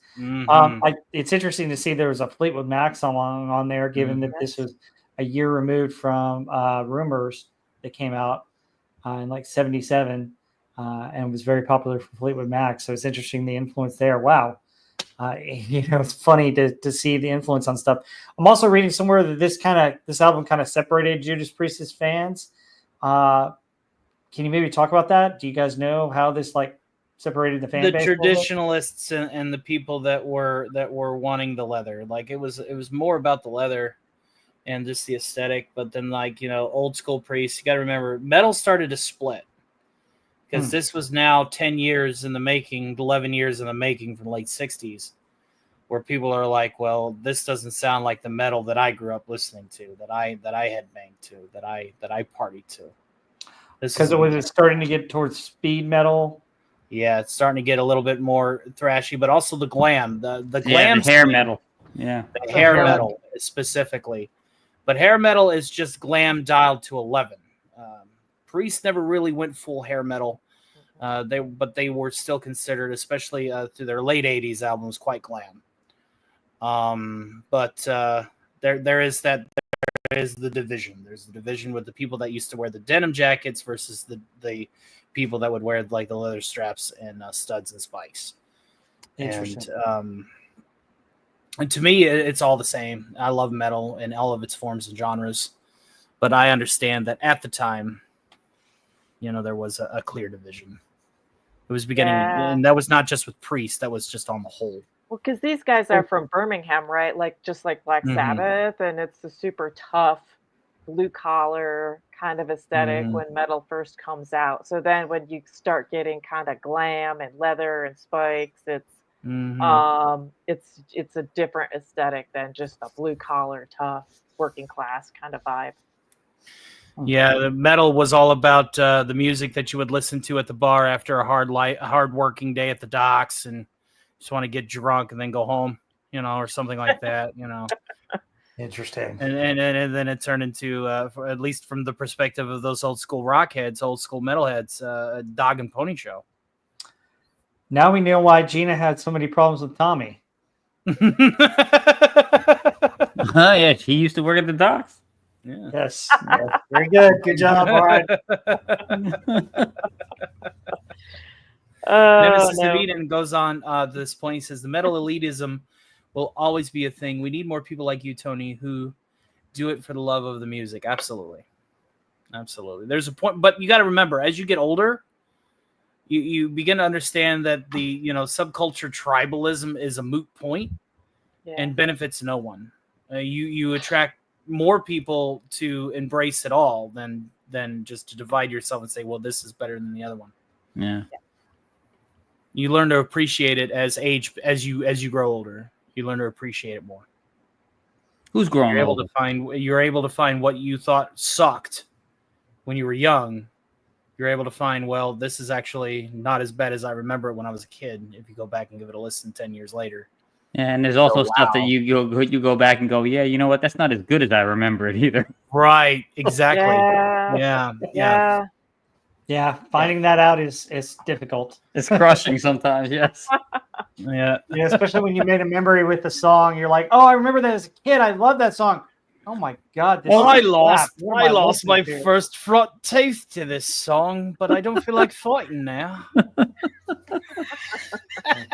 Or the times when you just don't want to remember the girl you were with when that song was playing. But we won't get into that. What's that? Oh, right. The suspension test in the back of the truck. All right. Well, the shocks were good, despite everything. Any other thoughts on this album, Rob, right before we go forward? I'm good. It's interesting. I just want to throw those questions out to you to better understand what was going on with this band. So. Yes. Wes Cagle. All right. Well, thoughts on this bad boy? I think this is what this album is one of those transition ones, like we were talking about. It's in between the old and it's very much the proto 80s Priest right here. Yes, we're getting some element, but it's still rooted in the 70s stuff. But we're starting to see some of the the 80s stuff that we're going to see that when it becomes epic. And epic metal. Yeah, definitely epic. What we're coming up to apart from one stumbling block that we're going to flush down the toilet when we get to it. It is epic. But my favorite on this one is Green Manalishi. I know it's a cover. I love it. It's one of the songs we were covering as a band when I was in a band. I love it. But the other memorable songs are Hellbent for Leather, Delivering the Goods, awesome song, and Before the Dawn. Great lyrics. Rusty Rivers, pleasure to see you, my friend. Great lyrics on Before the Dawn. You know, I mean, it's a song we can all identify. We've all been there. And his vocals, Rob Halford, it's not just screaming there. We see his, full depth of emotions on that song. And then you got the song Metal Gods, and which would go on to become the song they choose to cap off one of the greatest live DVDs ever, Priest Live. When the credits are rolling, Metal Gods. I mean, that encapsulates, what they are, Metal Gods. It's awesome. Absolutely. Yeah. Heather L. Same songs, not much to add on that. I would mention too, part of the change, right, is punk is kind of getting popular, and so they're kind of, their sound is adjusting to just be a little more straightforward and have more speed to it, versus like some of the older albums where you had all the tempo changes and longer breakdowns songs, and yeah, they're just like Hell Bent for Leather is just kind of a straightforward, simpler, starting to get more speed metal type songs. So I think that kind of was part of the change too. And I think, a lot of the metal and punk groups didn't really like each other either. So yeah, there's that too. It's going to change in sound. And also to Wes Cagel's point, man, their live shows are just freaking awesome. I mean, there's a ton of live on YouTube that you can see if you don't want to spring for any kind of DVD. But yeah, they're just amazing live, just like most metal bands. Absolutely. This one, this is the beginning. I agree wholeheartedly. So let's go ahead and actually get to British Steel. Love the name and the cover, man. Such a classic. Boy. Classic name and cover. This one has the Beavis and Butthead song on it. You know yeah. You got it. Channel your inner Beavis and Butthead. Breaking the law. Who's he holding this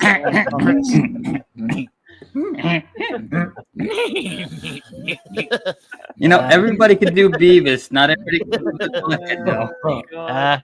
How about that? Hey, what's somebody trying to impersonate me? That's a good butt. That's pretty cool. Hey, Beavis. Hey, Beavis. They're trying to impersonate us, dude.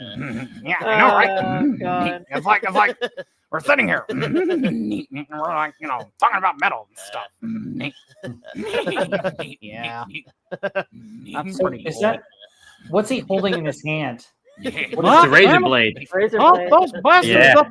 Get out of here, both of you! Damn! I actually had that razor blade as an earring when I was in high school. Really? Yeah. Yes. Wow. Nice. Oh God. Nice. Left ear or right ear? Let me see. Where are the holes? Let me feel. Hang on. Gotta have it left, right? Left ear. As a matter of fact, there are 4 holes in the left ear. They never closed up. Wow. I just don't wear earrings anymore. Yeah. We learned something new about you today. Yeah. As a matter of fact, the last one hurt because it popped the cartilage. So, on yonder cassette, we had Breaking the Law. We have Rapid Fire, Metal Gods, Grinder, part the second of the Ripper, United, Living After Midnight, You Don't Have to Be Old to Be Wise, The Rage and Steeler was on side 2. Other releases of this tape that were all written by Glenn Tipton, Rob Halford, and KK Downing includes the Red, White, and Blue recorded at the 1985 Turbo Sessions demos, and Grinder at the live version at Long Beach Arena in the 5th of May of 1984. When I was at the ripe old age of 1, mind you, I was on your own when this happened. 1 year. Stop bragging about how young you are. Come on. No I'm bragging about how young I am, but how knowledgeable I am for being a whippersnapper. Let me flex that, okay? Some of us are much older than you.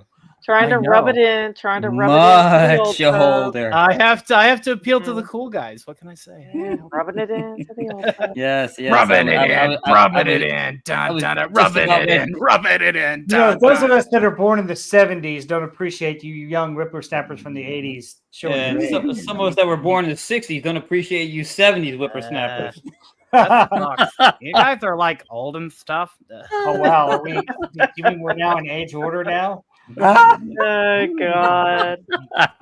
I appreciate you all. I love you all. You're awesome. All right, Rob. Right, what do you think about some of these tracks here? All right, so I know at least 3 of these tracks. This is an interesting album. It mentions here that they were inspired because they opened for AC/DC on their tour in 1979. And so that inspired some of the music on this album, which is pretty cool. And looks like they recorded it at Ringo Starr's house. Ringo Starr. Oh, wow. Yeah. First home of Ringo Starr. Wow. One of his many houses. So that's kind of cool. But like the songs that I know are Breaking the Law, Metal Gods, and Living After Midnight. Obviously, Living After Midnight and Breaking the Law got probably more radio airplay than some other stuff. But I think Living After Midnight is an underrated song. I don't know if people, people talk about You've Got Another Thing Coming and Breaking the Law. Living After Midnight had a lot of radio play, and I think it's actually a really cool song too. It's a good song. So it's interesting. Metal Gods, I heard for the first time today. That's a cool song. Interesting. Very interesting. Absolutely. I could not said it better myself. Heather L. Yeah, I love this album. Like I said, I love that cover and the name, British Steel. I think it's just so iconic. It's a classic. Interesting on this one, it's ranked 3rd on Rolling Stone's list of 100 greatest metal albums of all time. So 3rd. That's interesting.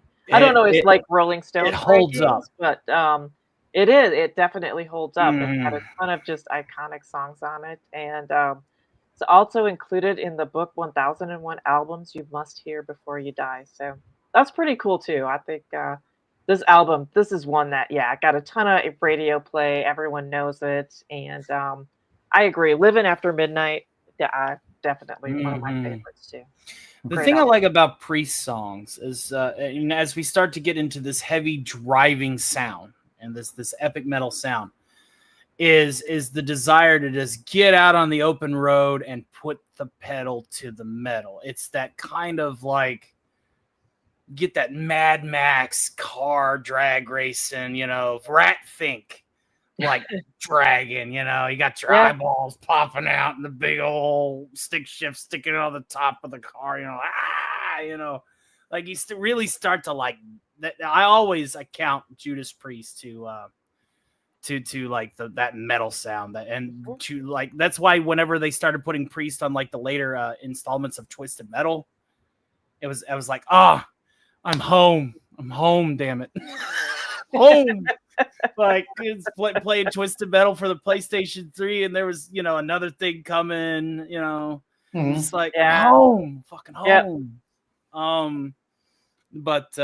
So that's what I like about this album. Wes Cagle, this is the beginning, my friend. Yes, sir. And everybody has had their say because I don't want to steal anybody's thunder. I've got a lot to say about this one. This is where we enter the epic phase of Priest. I mean, this is, and by epic I mean 80s epic, and that is the epic decade of the century. We can all agree. Yes. Oh yeah. It's not the 80s. To quote Gary Ambrosia, it's the motherfucking 80s. Yes. I mean, there is not. I re-listened to this. I mean, this is one of the ones I listen to all the time, but I re-listened to it when putting notes together for this stream, and I often had put Defenders of the Faith as their best album, their magnum opus, and because I thought there were 2 songs that kind of fell short, and there was only one that fell short, in my opinion, on Defenders.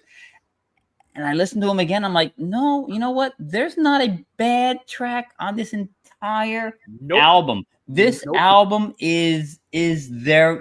I've changed my mind. This is the magnum opus. This is their Mona Lisa. I mean, it is legendary, and it begins a string of legendary albums, tarnished only by an album I'm not going to mention because it doesn't deserve to be mentioned in the 80s.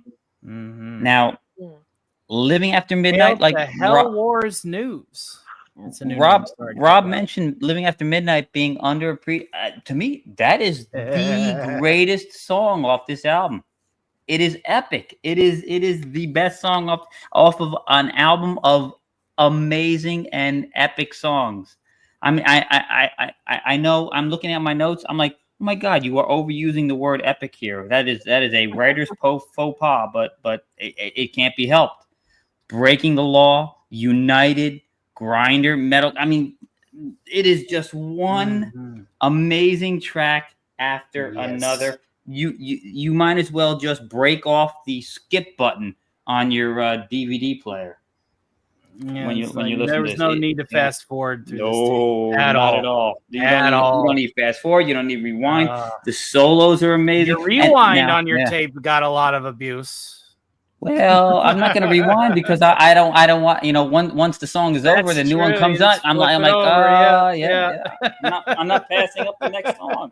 No way. And it has got one of the most iconic album covers.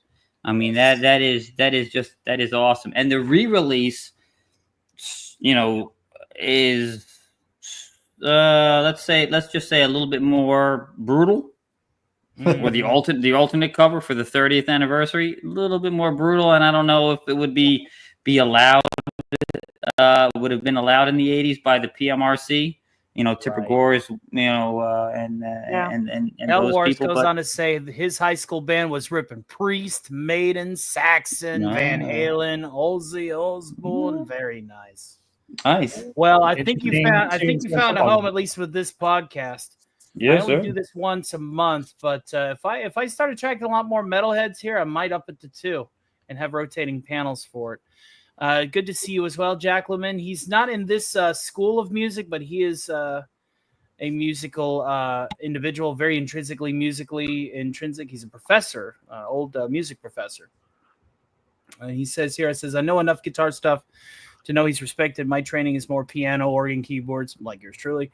My guitar chops are classical, acoustic, nylon strings, and most of my young adult years was synth stuff. Sorry, but most synth and bass guitar, Duran Duran, Kaija Gugu, and Naked Eyes. Well, you want to talk with Rob Wright? He's our top pop culture songs, like popular songs.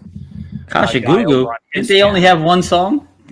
Well, it's the 80s. If you were in pop music, you're a one-hit wonder, unless you were in that like top 20%.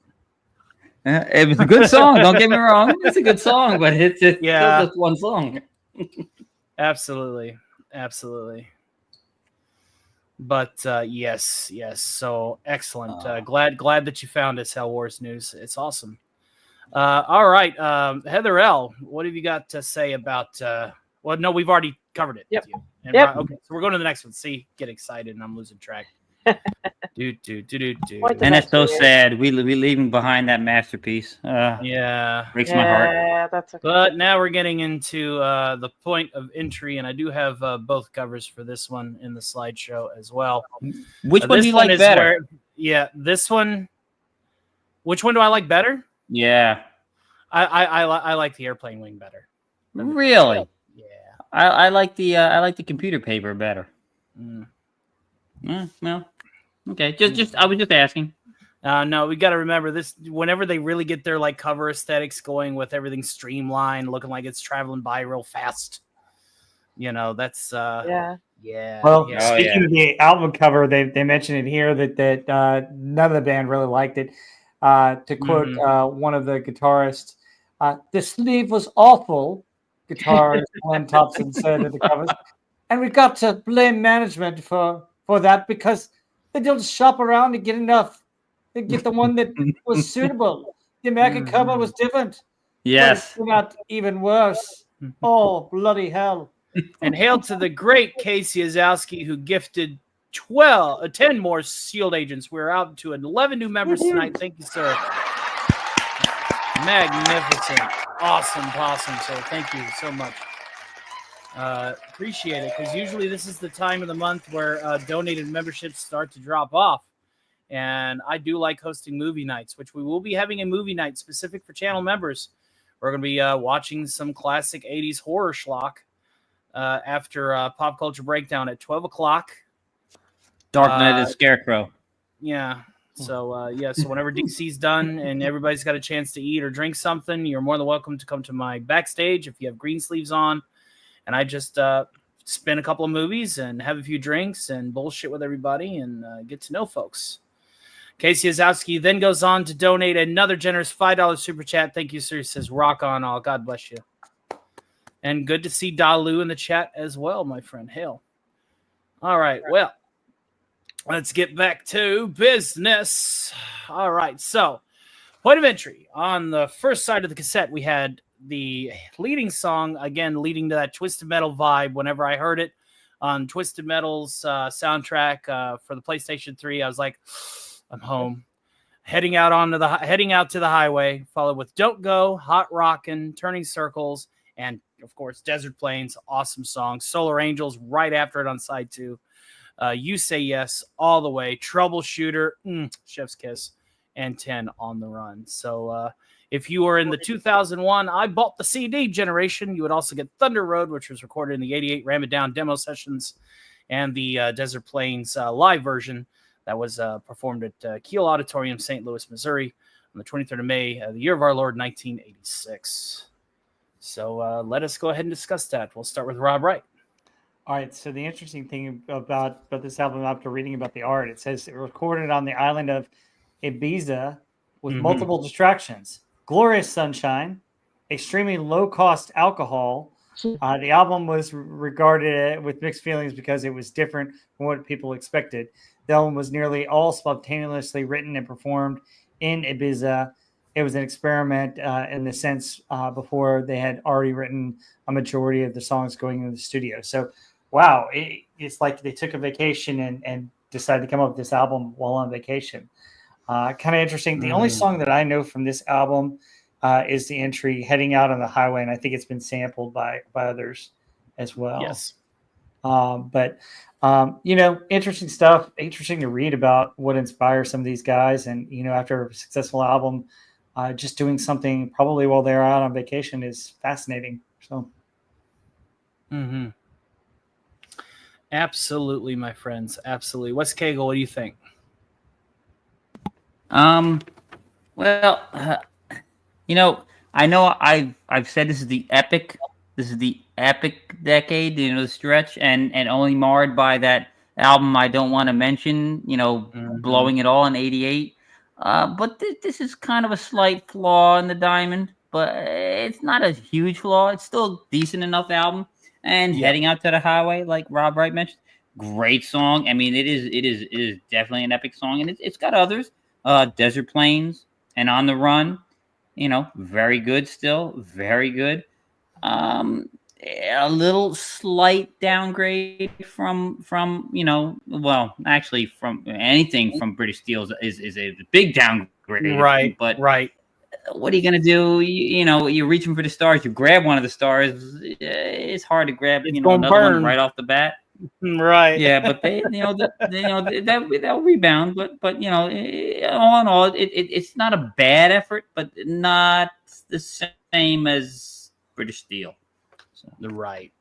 Yeah. Hot Rockin' also a great track. And Mr. House Party 6, hail, sir. Good to see you. It's always more darker, especially when your fiends are listening to the Yumi band Judas Priest. Yeah. That's right. Yeah. That's absolutely right. Heather L., what do you think about this one? Yeah, I mean, obviously, love Heading Out to the Highway. Just classic song. Troubleshooter, I think, is good, but overall, this is a little step down from British Steel. Just not. But it's kind of interesting that they wrote it on vacation. I mean, they were still kind of able to knock out some pretty good songs. So, yeah, I like it. Good stuff. Somebody, Dalu, Crazy Train is what Aussie love. Heather loves my Ozzy, especially when I sing like Sabbath or Ozzy. Yeah, gotta love the Ozzy. Your Aussie is very, very good. What were we talking about again? Yeah. But the best is always when he screws something up and he has to call for his wife. It's just to bail him out. It's the best. Yeah. Can't turn on the teleprompter, love. I need to be able to read these lyrics. The Osbournes is just a comic. Can't string a sentence anymore. But when he goes on that stage, he's singing it like it was 1985. Yeah, well, I think they might. It's because it's so programmed into him. No, I think they might. I think they might be enhancing him at this point. Yeah, he's AI enhanced now. Oh man! So he literally is going off the rails on a crazy train. Yes. Yeah. Absolutely. Love Ozzy. All right, let's go ahead and sally forth as Theta Zord. I think we'll be starting at 10. So we gotta start expediting a little bit, especially if I'm gonna perform. Well, I do have a feeling that when we get to the later albums, we're gonna breeze by. Yeah, we're gonna be like, okay, this is nice. We covered it. Next, this is nice. We covered it. Next, this is nice. We covered it. Next. I mean, in my opinion, they started like having their downfall in like the late 90s, but anything after 01 was just like, But Screaming for Vengeance. Rebound a little bit on some stuff. This is the rebound album a little bit. Screaming for Vengeance here. Yeah. Third best album. Well, tell you what. Screaming for Vengeance. Side 1, we had the Hellion. And then you had the Electric Eye. Of course, the Hellion leads into the Electric Eye. And you got Riding on the Wind, Bloodstone, Take These Chains, Pain and Pleasure. And on side 2, you had the title track, Screaming for Vengeance. One of the most overplayed songs, but for good reasons. You got Another Thing Coming, side 2. Side 3, Fever. And number 4, Devil's Child. And if you're in the CD generation, young lip or snappers. Oh, wait, that's me. You would also receive Prisoner of Your Eyes, recorded in the 85 Turbo Demo Sessions, and Devil's Child, that was live at Mid-South Coliseum, Memphis, Tennessee, the year of our Lord, 1982, December 12th. Allegedly 30 years before the purported end of the world, according to the Aztecs. Or Mayans, right? Yes. Robert Wright. Take it away. All right, so I know a couple of songs on this track. I think Electric Eye is really cool, and of course, You've Got Another Thing Coming is a mainstream hit, but Electric Eye is probably a little bit more interesting song. It's fascinating. It's about spy satellites. Yeah, it's very fascinating. I love this cover. It's so cool. I mean, yes. I'm sitting here going, "Wow, that's 1982. That's before Transformers." What gives here? That almost looks like a transformer. Looks like Buzzsaw. Yeah. Laserbeak ejects. Yeah. There's a reason I use it as the avatar for this stream. Yeah. And Heather Elf's like, oh my gosh, you guys are geeks. But yeah, it's pretty cool. I mean, this is kind of these last couple albums have been to where I'm more well known with Judas Priest, because some of this has hit the mainstream into my conscious. But yeah, cool songs, interesting stuff, interesting music. So, Heather L, you got a lot to say about this one, I'm sure. I love this name. I mean, you can't get more metal than Screaming for Vengeance. Just a great name. And this album, I think, is now a little bit heavier again than Point of Entry, which is nice. It gets back to that more heavy sound. Another classic album. Love You Got Another Thing Coming. The guitar solo on that, just classic. That's absolutely one of my favorite Priest songs, even if it has been kind of overplayed. Just every time it comes on, you got to turn it up, crank it up more.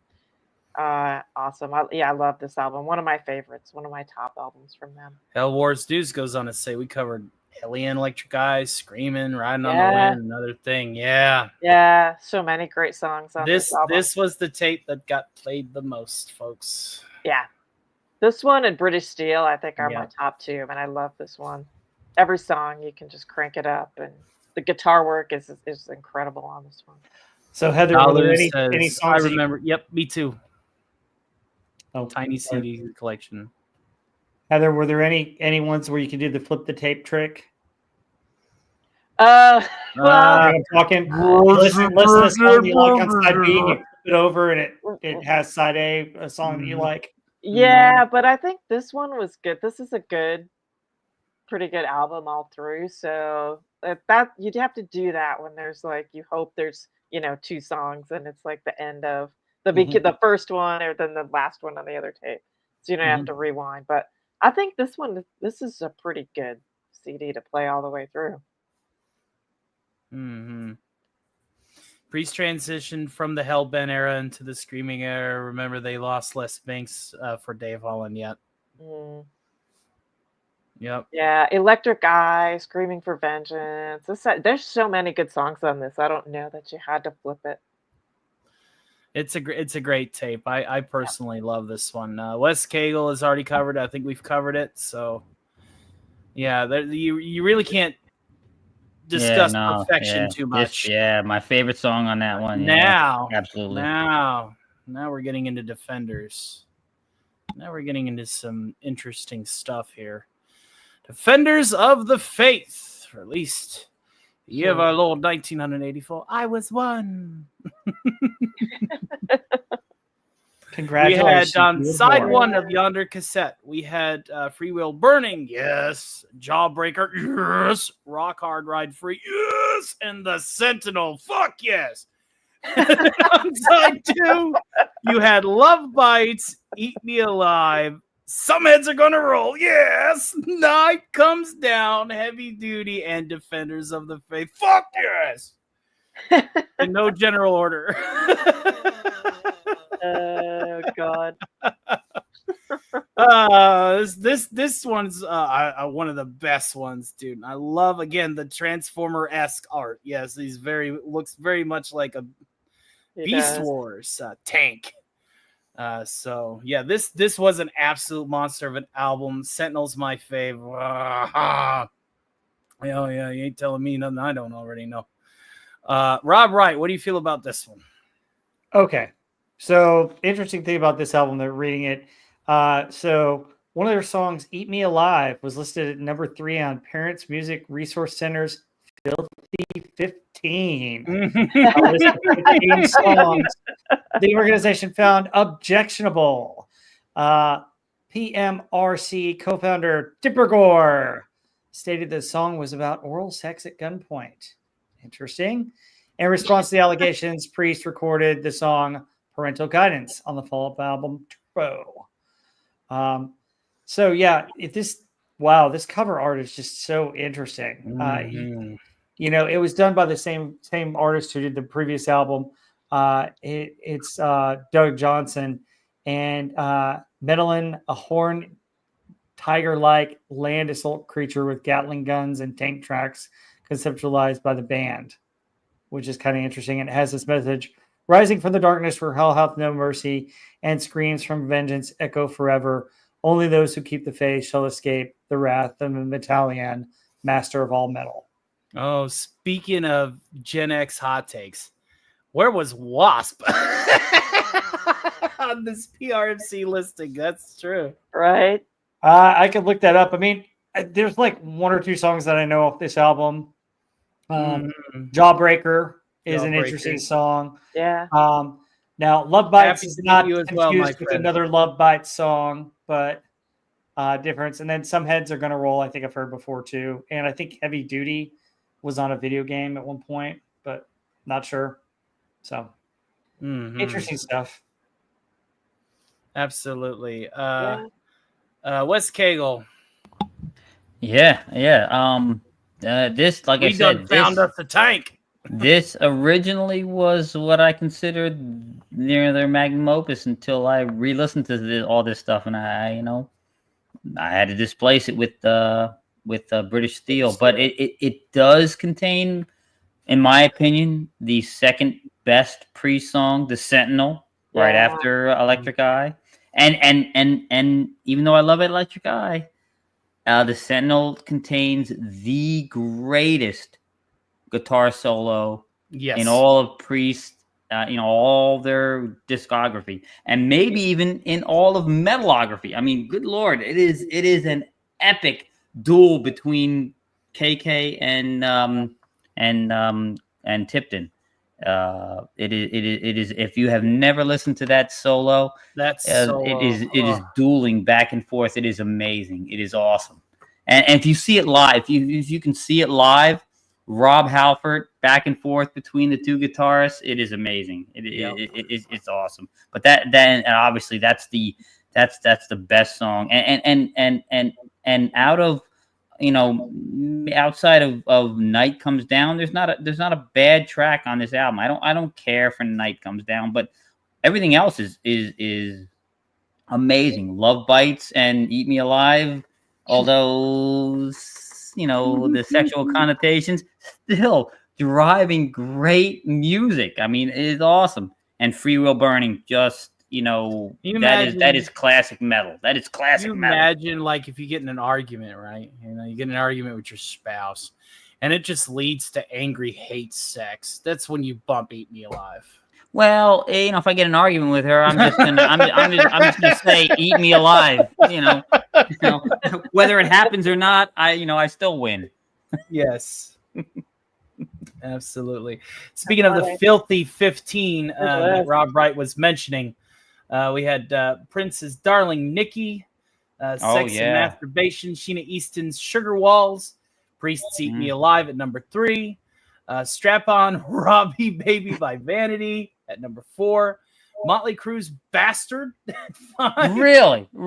Violence and Language 6, AC/DC Let Me Put My Love Into You, Sex 7, Twisted Sister. How did that get there? We're not going to take it. Twisted Sisters, we're not going to take it. They're really reaching. They're really reaching on some of those.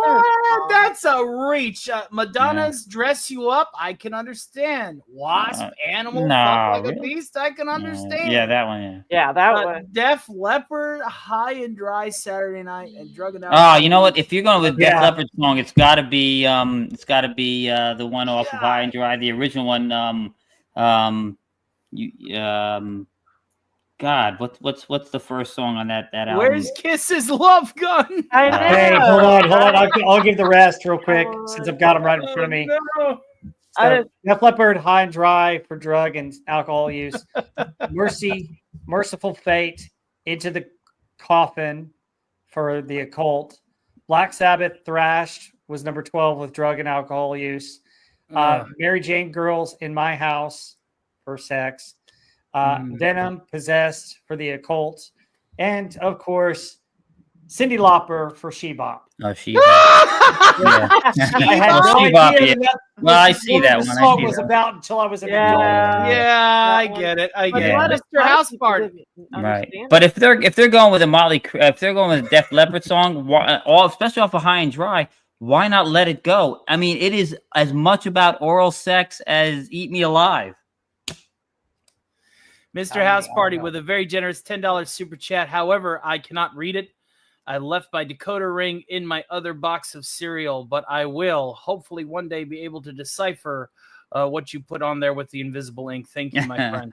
Nice. It could be a Jackson Pollock painting for all we know. I guess we'll find out in post. Yes. One last thing about that album. I think we're on Heather L now. Hang on, one last thing. Yeah. As far as heavy duty goes, Spinal Tap did it better. Spinal Tap. Just kidding. Heather L, what do you think about this monster of an album? Great album. I would say The Sentinel is the standout. Like Wes Cagle was saying, just the guitar work on this is insane. Love the dueling guitar stuff. It can't go wrong with that. Right, absolutely. Awesome stuff. All right, well, now we're getting into Turbo, which is a guilty pleasure album for me. I personally like Turbo. I don't care who knows it. Wait a minute. You Turbo made fun Lover. of me for liking Turbo. The You Turbo made fun of me. Lover. It's a little corny, but it's good. It's a little corny. You're the one that was giving me flack over it. Was No, you gave me flack over liking Turbo Lover. No, that was the other way around. I don't think so. I like this album. I think it has some of the best Turbo stuff. Lover Turbo Lover is a standout song. I love Turbo Lover. And the video for that too, with the weird skeleton things and the motorcycles. Oh, Locked In is a great video. That's great video. So we got Turbo Lover on side 1 at number 1, Locked In, Private Property, which is fun, Parental Guidance, Rock You All Around the World, great song. On side 2, you had Out in the Cold, and then number 7, Wild Nights and Hot and Crazy Days. Fuck yes. 8, Hot for Love, and 9, Reckless.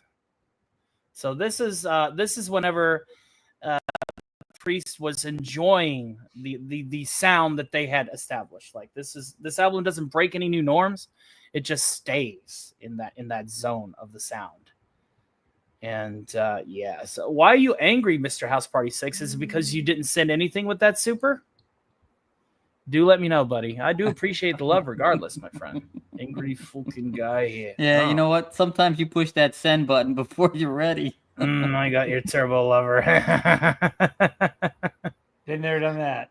All right, so discuss. Rob Wright, what do you think? All right, so here's something interesting factoid about this. Reckless was asked to be on the soundtrack of guess what movie?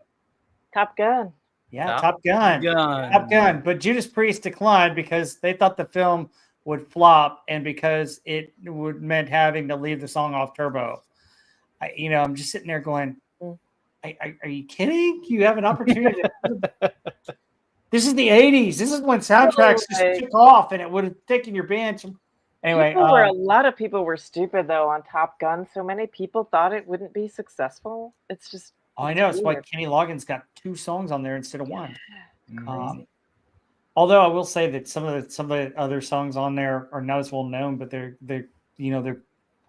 Cheap Trick has a song on there that I think is pretty cool. But we're not talking about Top Gun. We're talking about Judas Priest. But the album art is done by the same artist as the last couple albums. You can really see his style. It's interesting. Streamlined Speed Demon. Yeah. I mean, obviously, like Turbo Lover and a couple of others I've heard before, and I think some of these songs you kind of hear some of the instrumentals of from different areas or different samples in different areas, and then you're sitting there and you listen to the actual song, you're like, oh, it's that song. So kind of cool, but that's all I know from this one. Absolutely, this is a fun one. This is a fantastic one. Wes Cagle, how do you feel about this one, pal? Well, you know what? What I remember about this album a lot is notable for the flack that it got for the use of the synthesizers. There was a lot of backlash for it, and I thought it was kind of undeserved, in my opinion. I mean, I like the album, so maybe I'm a little biased, but I mean, in the same year, Maiden released, Somewhere in Time, which was heavily, a lot of heavy synthesizers in it, and they didn't get nearly the backlash. So, it was a little unfair, I thought. But it's still a great album. As the guy who likes the Ebonies and Ivories, you see why I am impartial to this album a little bit. Oh yeah, no, but it's still great. It's still, I mean, I don't care, synthesizers or not, but I mean, it is still.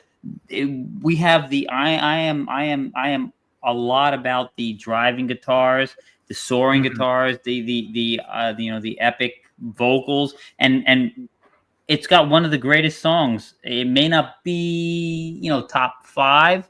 But it's one of the Rock You All Around the World. Phenomenal stadium anthem kind of song. It is awesome. And other notables, Reckless. I love that song, and it doesn't. I mean, I think Rob mentioned it. It was supposed to be part of Top Gun, right?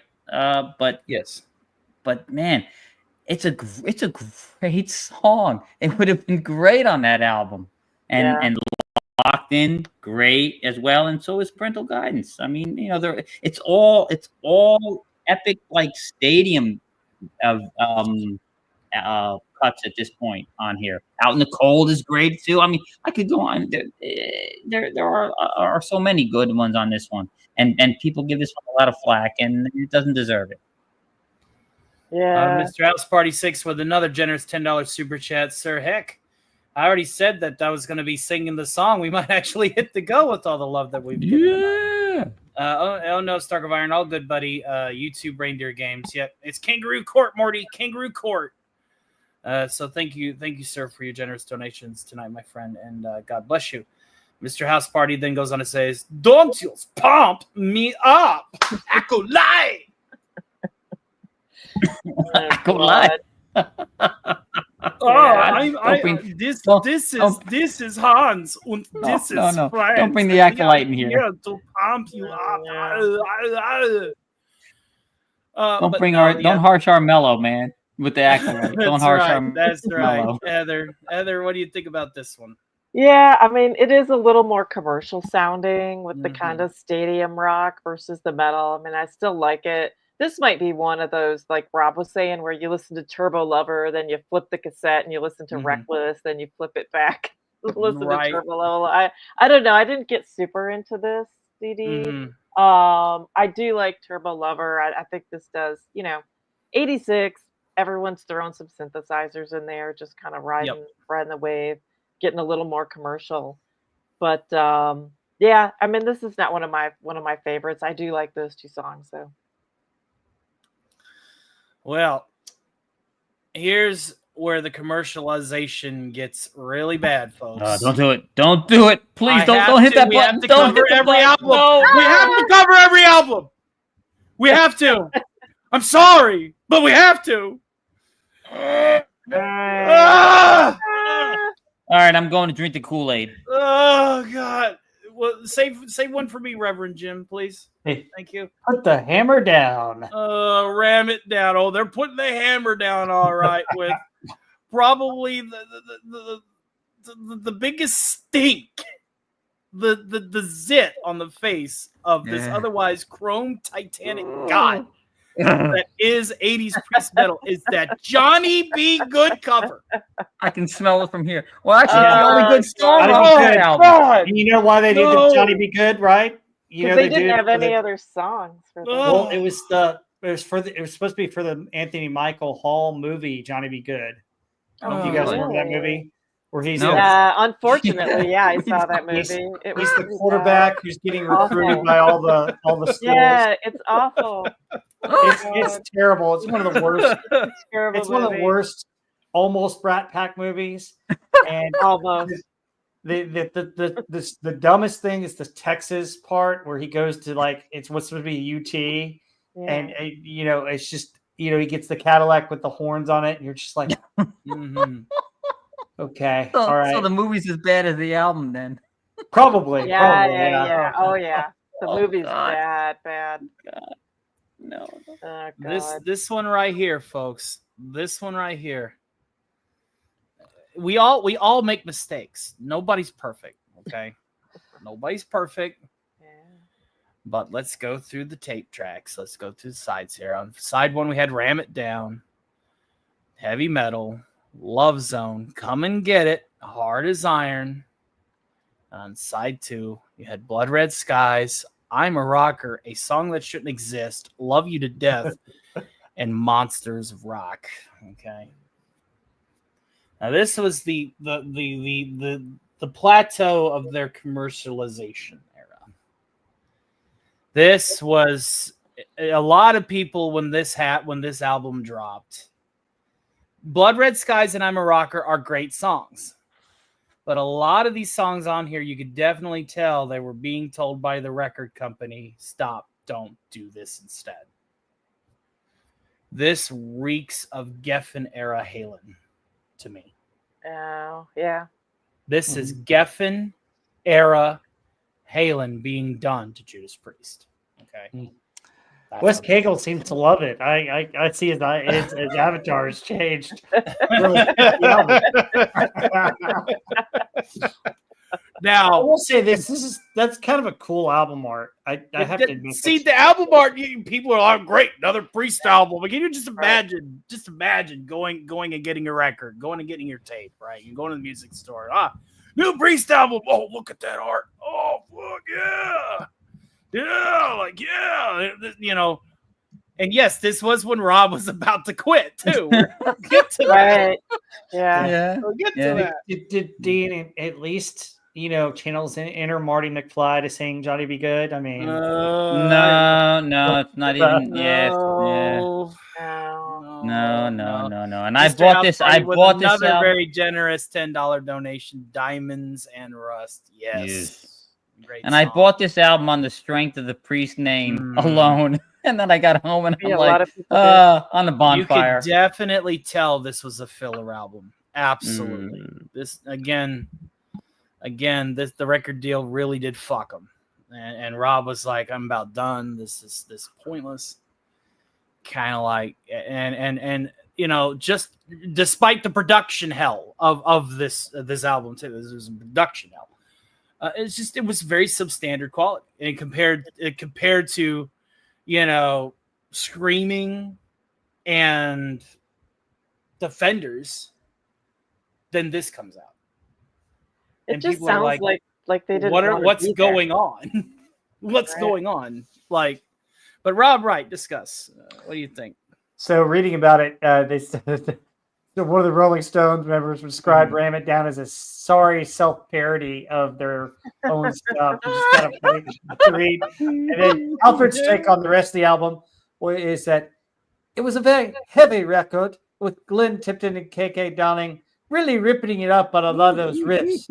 Halford said the band recorded a cover of the Rolling Stones' Play with Fire, which, wow, that would be interesting.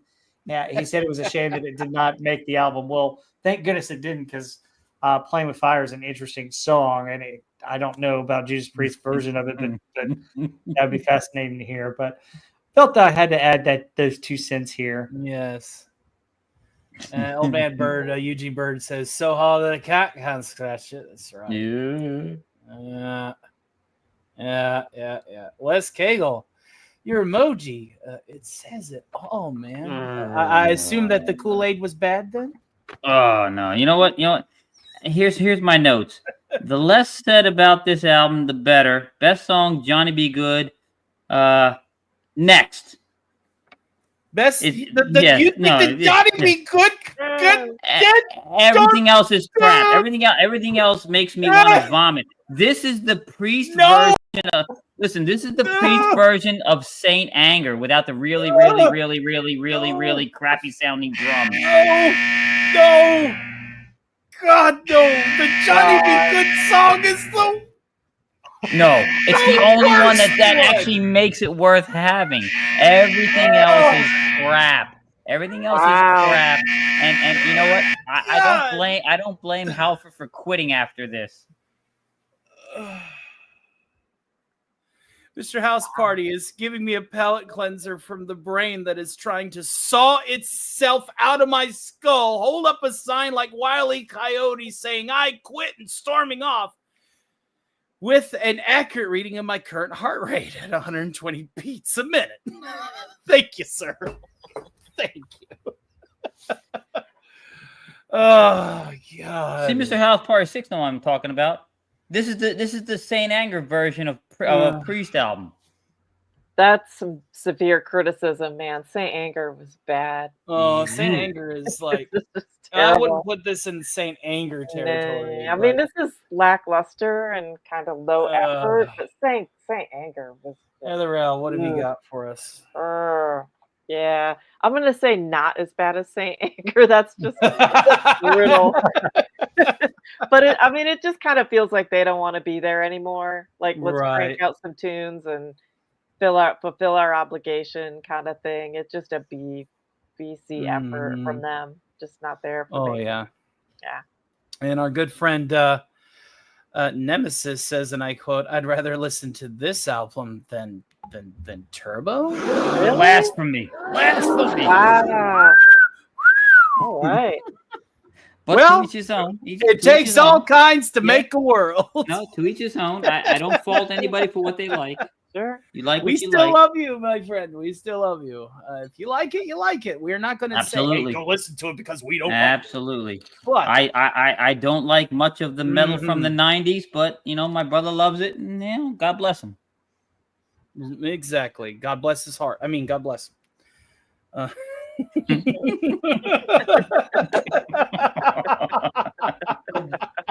That's that Kentucky boy talking. I'm sorry. Okay. Let's get out of here. At least Yes, we got thank God. to fall back on. Okay. All right. So thank you. Yeah. What an interesting album cover. Right there, man. Painkiller. Yes.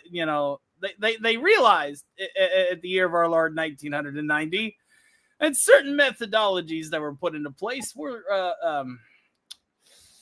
lackluster. But now we're back into form. At least this is the Painkiller. Yes. And that album art is by far my favorite Priest album art. This one here. The flying motorcycle with the buzzsaws. Yeah. The lava. Saw blades. Yeah, this screamed. Yes, the whole album is a hard fuck yes. I need that motorcycle. Mm-hmm. We need to start mass producing these for the castle at the Hollow Earth for the Vanguard Legions and the Fast. No. We need to mass produce them and then send them to Harvey. What would he do with a bunch of buzzsaw things? When we get him out, know what he's gonna do with them. No. But so Squidward. Wow, Megaforce has nothing on that motorcycle. No, but it does have that, and it's being rode by somebody, being rode by some like the member of the Silverhawks, Yes, it's pretty damn awesome. I love this album. You guys got my Megaforce reference, right? Mm-hmm. Okay. Yeah, this is a good album from cover to cover. Yeah. So, number 1 title track, hell yes. Number 2, Hell Patrol. Oh. Number 3, Guns Blazing. Hold on, I think I need to change. Number 4, Leather Fucking Rebel. Number 5, Metal Meltdown. Number 6, Nightcrawler. Fuck yes. Between the Hammer and the Anvil. Fuck yes. A Touch of Evil. Battle Hymn, the instrumental. And One Shot at Glory. Yeah. As much as I sound like that one guy that got canceled, I have to embrace that era of metal. God damn it, Cage. Why did I have to go and screw the pooch? I don't know. God. Just this whole fucking album, dude. Yeah. This whole album is just discuss. All right. I know about 4 of these songs, actually. Kind of cool. Mm-hmm. Painkiller, obviously. Title track. Hell Patrol is interesting. Between the Hammer and the Anvil is a cool song, but I think Nightcrawler, for me, takes the cake on this one. I thought it's a really, really cool song. Really, that song could have been mainstream, I felt, but I thought that was really cool listening to it. It's a fascinating album. Love the album art. I bet, song number 4 really describes Heather. She's a leather rebel, right? Oh, yes. The one piece of leather on Heather L's person. Leather rebel. That we can see. No, I had to take them off because I couldn't type good. It was like it's like just constricting your hands. It was giving her carpal tunnel. The spikes were doing the types for her. The spikes were so big I couldn't type, so getting all kinds of typos. But I could hear some interesting stuff in this album. I could hear, with some of these songs, you could hear the influence later on in the 90s from, Metallica and some of the other bands taking some of the same riffs and doing their own spin on them. And I'm sitting there going, wow, that's interesting that they had these riffs first. Yes. The question I had for you is Battle Hymn. Is that like an instrumental Battle Hymn in the Republic? or something else?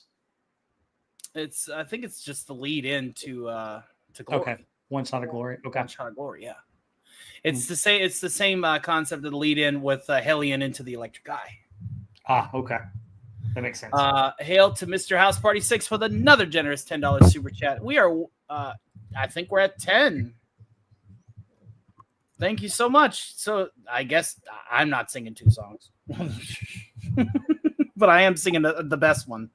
I don't know. I might be convinced. Mr. House Party 6 says, "See you in the NCR in leather." Wink. That's right, sir. That's right. For Heather. Oh my. Now, whenever I talk like this, it's because I'm myself. I accentuate my speech. But whenever I'm Sulu, I'm acting, so I talk like a normal person. Explain to me how that works. I'll wait. Sig Volison says, "Praise to our elders God." Yeah. Bunch of squid. All hail. Squid worshipping wackadoos. And I'm surrounded by you. I agree with Nemesis of Eden saying Scott Travis is my favorite Priest drummer, and he really reintroduced the heavier element. The drums on this album are just wicked, and they're just savage speed and awesome stuff. Hammer-ons, all hammer-ons, which is a guitar term, but whatever. And still here, that is a Flirtini drink. Oh my! Is that wait, let me read this. Let me read this with a voice. I'm voice acting a character who is actually a person who actually voice acts a normal sounding person when he's playing Sulu. Wrap your head around that one. Oh my, wrong head. He says, "Still here. Is that a Flirtini? Oh my." Mr. Sulu, Warp Factor 3. I'm sorry, Captain. I'm off the clock. But call back later. Oh God. Who are you and what did you do to Sulu? We are the same person. All right. So, Rob Wright, what do you think about this bad boy? Yeah, I already mentioned the 4 songs that I've got. Yeah. All right. And then Heather L, we'll start with you on this one. Yeah, absolutely. This album has just a ton of great songs. Just compared to the last one that didn't really have any. When it starts off with Painkiller, I mean, I feel like I'm listening to Megadeth, not Judas Priest. I mean, it's just like the guitar and the drums are just insane on this one. I don't love like the higher pitched kind of screechy vocals on that one as much as some of his more just clear singing, but the instrumentals on that song are insane. Same with Touch of Evil's great, Nightcrawler's great, Metal Meltdown. This is another one, man. They hit it out of the park with this one for sure. This is kind of like they peak before it falls off. Right. Back up. And Heather L, whenever you're done with your point, pass it to West, where we're going a little long. Yep. Go right to West Cagle. I'm going to actually, now that I know how to do this, I'm going to send the chat directly to Theta Zord's show after the show. So if you're liking this content and want to continue having fun, we will send the chat directly to you guys there. Yeah, with a discography this long, it's hard not to go long. Yeah, I agree. Well, I think we're probably about. Did Priest make any albums after this one? Oh yeah, they made about 8 after this. Yeah. You know what I mean. Yeah, I get you. Yeah. So talk amongst yourselves for a little bit while I try to make sure that this is. Let me see. I think that this album, my opinion, it's a much welcomed return to the Priest that we know. Unfortunately, it's kind of short-lived, because it'll be the last one we see with Halford for like 15 years. And we get they go in a different direction. It's funny is because Halford leaves because he wanted to take the band in a different direction, and they didn't want to go, so he leaves, and then they go in a different direction anyway for the next 2 albums. I don't get that, but my only criticism of this album, I mean, it's great. Like I said, it's a return to classic style, but the songs lack.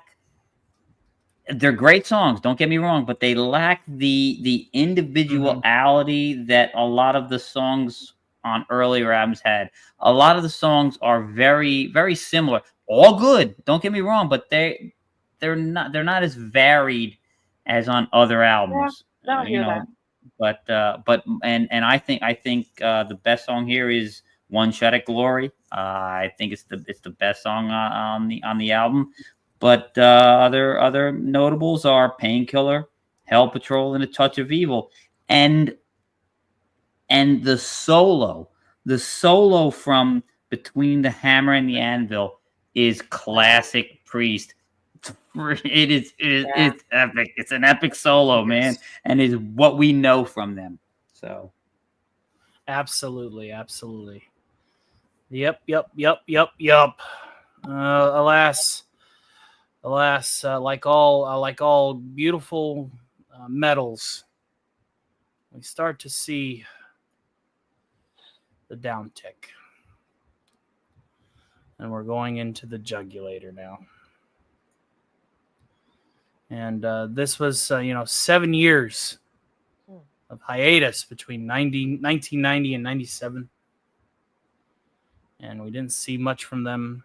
Now, since the age of cassettes are over, their first CD exclusive album was Jugulator. And it was Jugulator, Bloodstain, Dead Meat, Death Row, Decapitate, Burn in Hell, Brain Dead, Abductors, Bullet Train, which was good, and Cathedral Spires. But this sound that you're getting right now, for going forward, is the downside of the hill. I mean, taking a 7-year hiatus.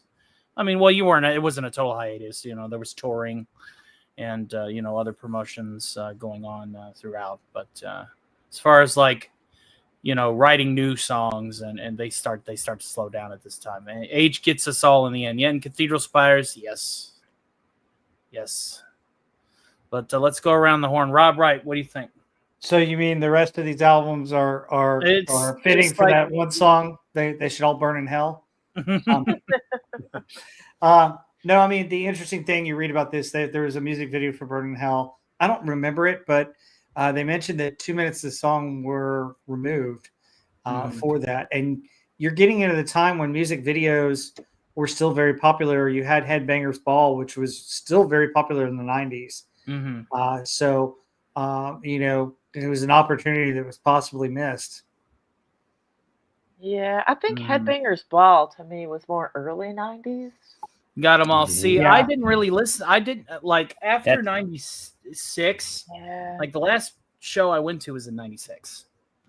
And I had to listen to some of these because I just stopped getting albums, but maybe Hell Wars it can provide us some insights in some of these later albums, because a lot of us Headbangers Ball was when did that air? I mean, it what was the what was it 87, starting 87. Me, early 90s was kind of its heyday, and then when we that was Ricky Rackman, right? Yeah, Ricky Rackman. Yeah, this later 90s, it was kind of fading out, and then you start getting into the Ozfest era where you get a little different sounding type of band. Late 90s. But yeah, the interesting thing to me here on this one is they find the new lead singer, right? Tim Ripper Owens. And his story of being in a cover band and them, I think it was the drummer went and saw him in a club, and they're like, there's no way he can really sing like that. I mean, to me, that's the only interesting thing of this era is finding this guy in this small cover band who can sing. And then they make the movie out of it, Rockstar, right? Which they Yeah. loosely based on it, right? Because Judas Priest was kind of Oh, it's not Halford was loosely the- based. It's directly based, I think. right, which Yeah. they say it's loosely based, even though it is direct, because Halford Yeah. was pissed off, and yeah, Marky Mark of all people playing Marky Mark. playing Yeah. the Yeah. singer. Like, I can't believe they didn't get an actual Wow. singer. But, Marky Mark on here. yeah, interesting. So with the name like Ripper, I mean, was he a former Dreadnought who sounds like Cobra Commander? I think it's I because don't really count he the could Ripper do. years, but Hollywood did rip Well, off the I storyline. Yeah. I think he got the nickname Ripper because he could do the Ripper so well, because he could hit those notes. And as a matter of fact, if you listen to both Halford and Tim today, Tim sounds better than Rob. I'm sorry to say. Well, he's younger though, Yeah, right? he That's is. probably why his Yeah, voice it's just has age. had Yes. the abuse. Yeah, Right. Yep. hasn't done as much screaming. Yep. Hail to Osaka Chandal. It's good to see you. How's life treating you? We're talking about where you missed all the good stuff. Now we're all going to be like going. Yeah. Voice rewind the chat.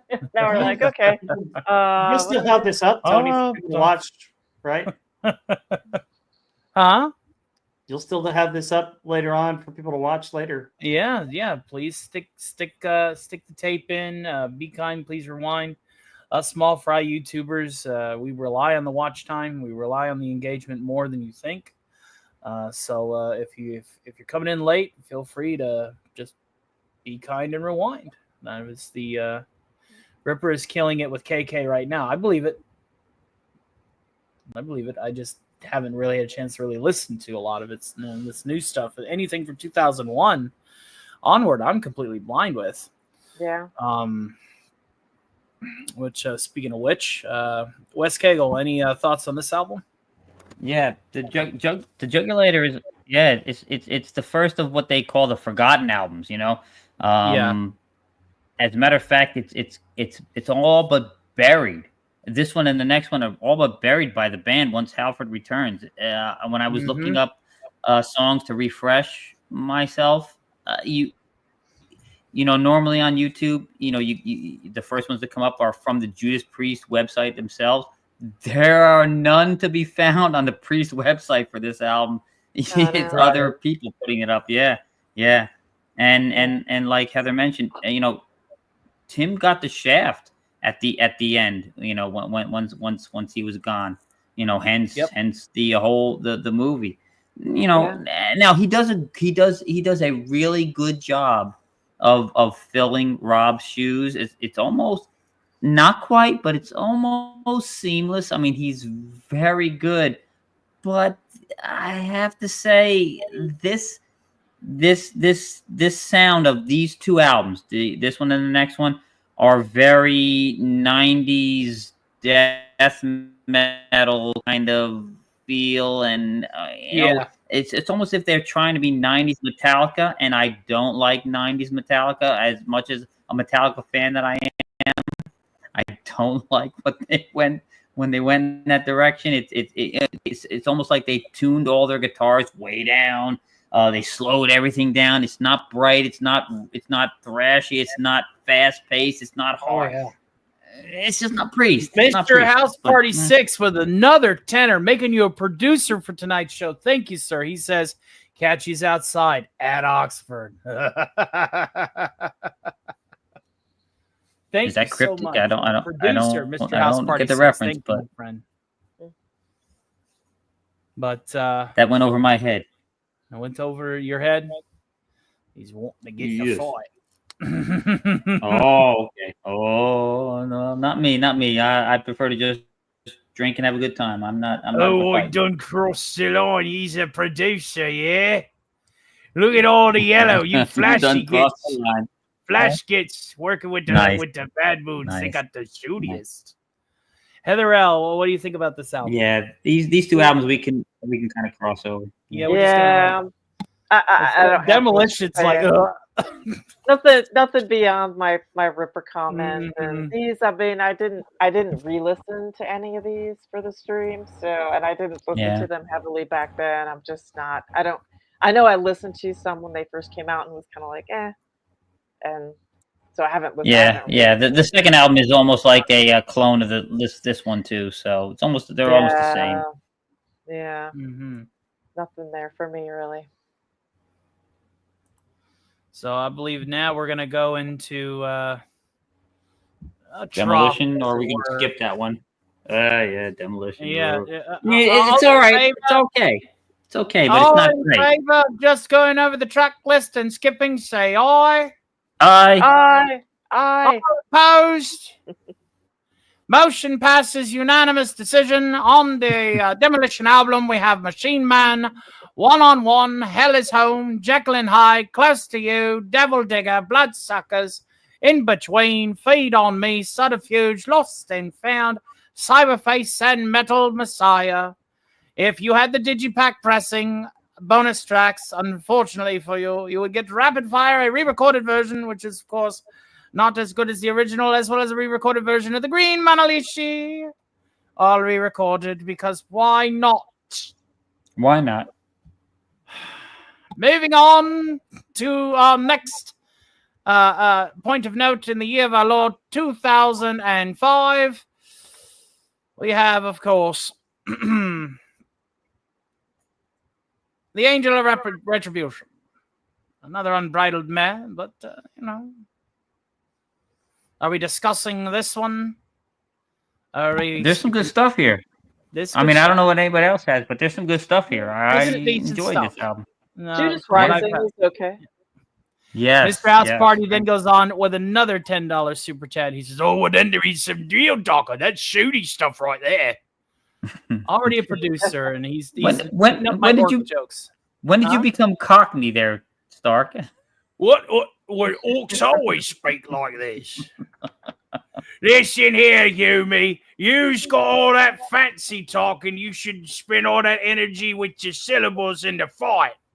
And maybe you'd be as close to an orc with not being an orc. Good Lord.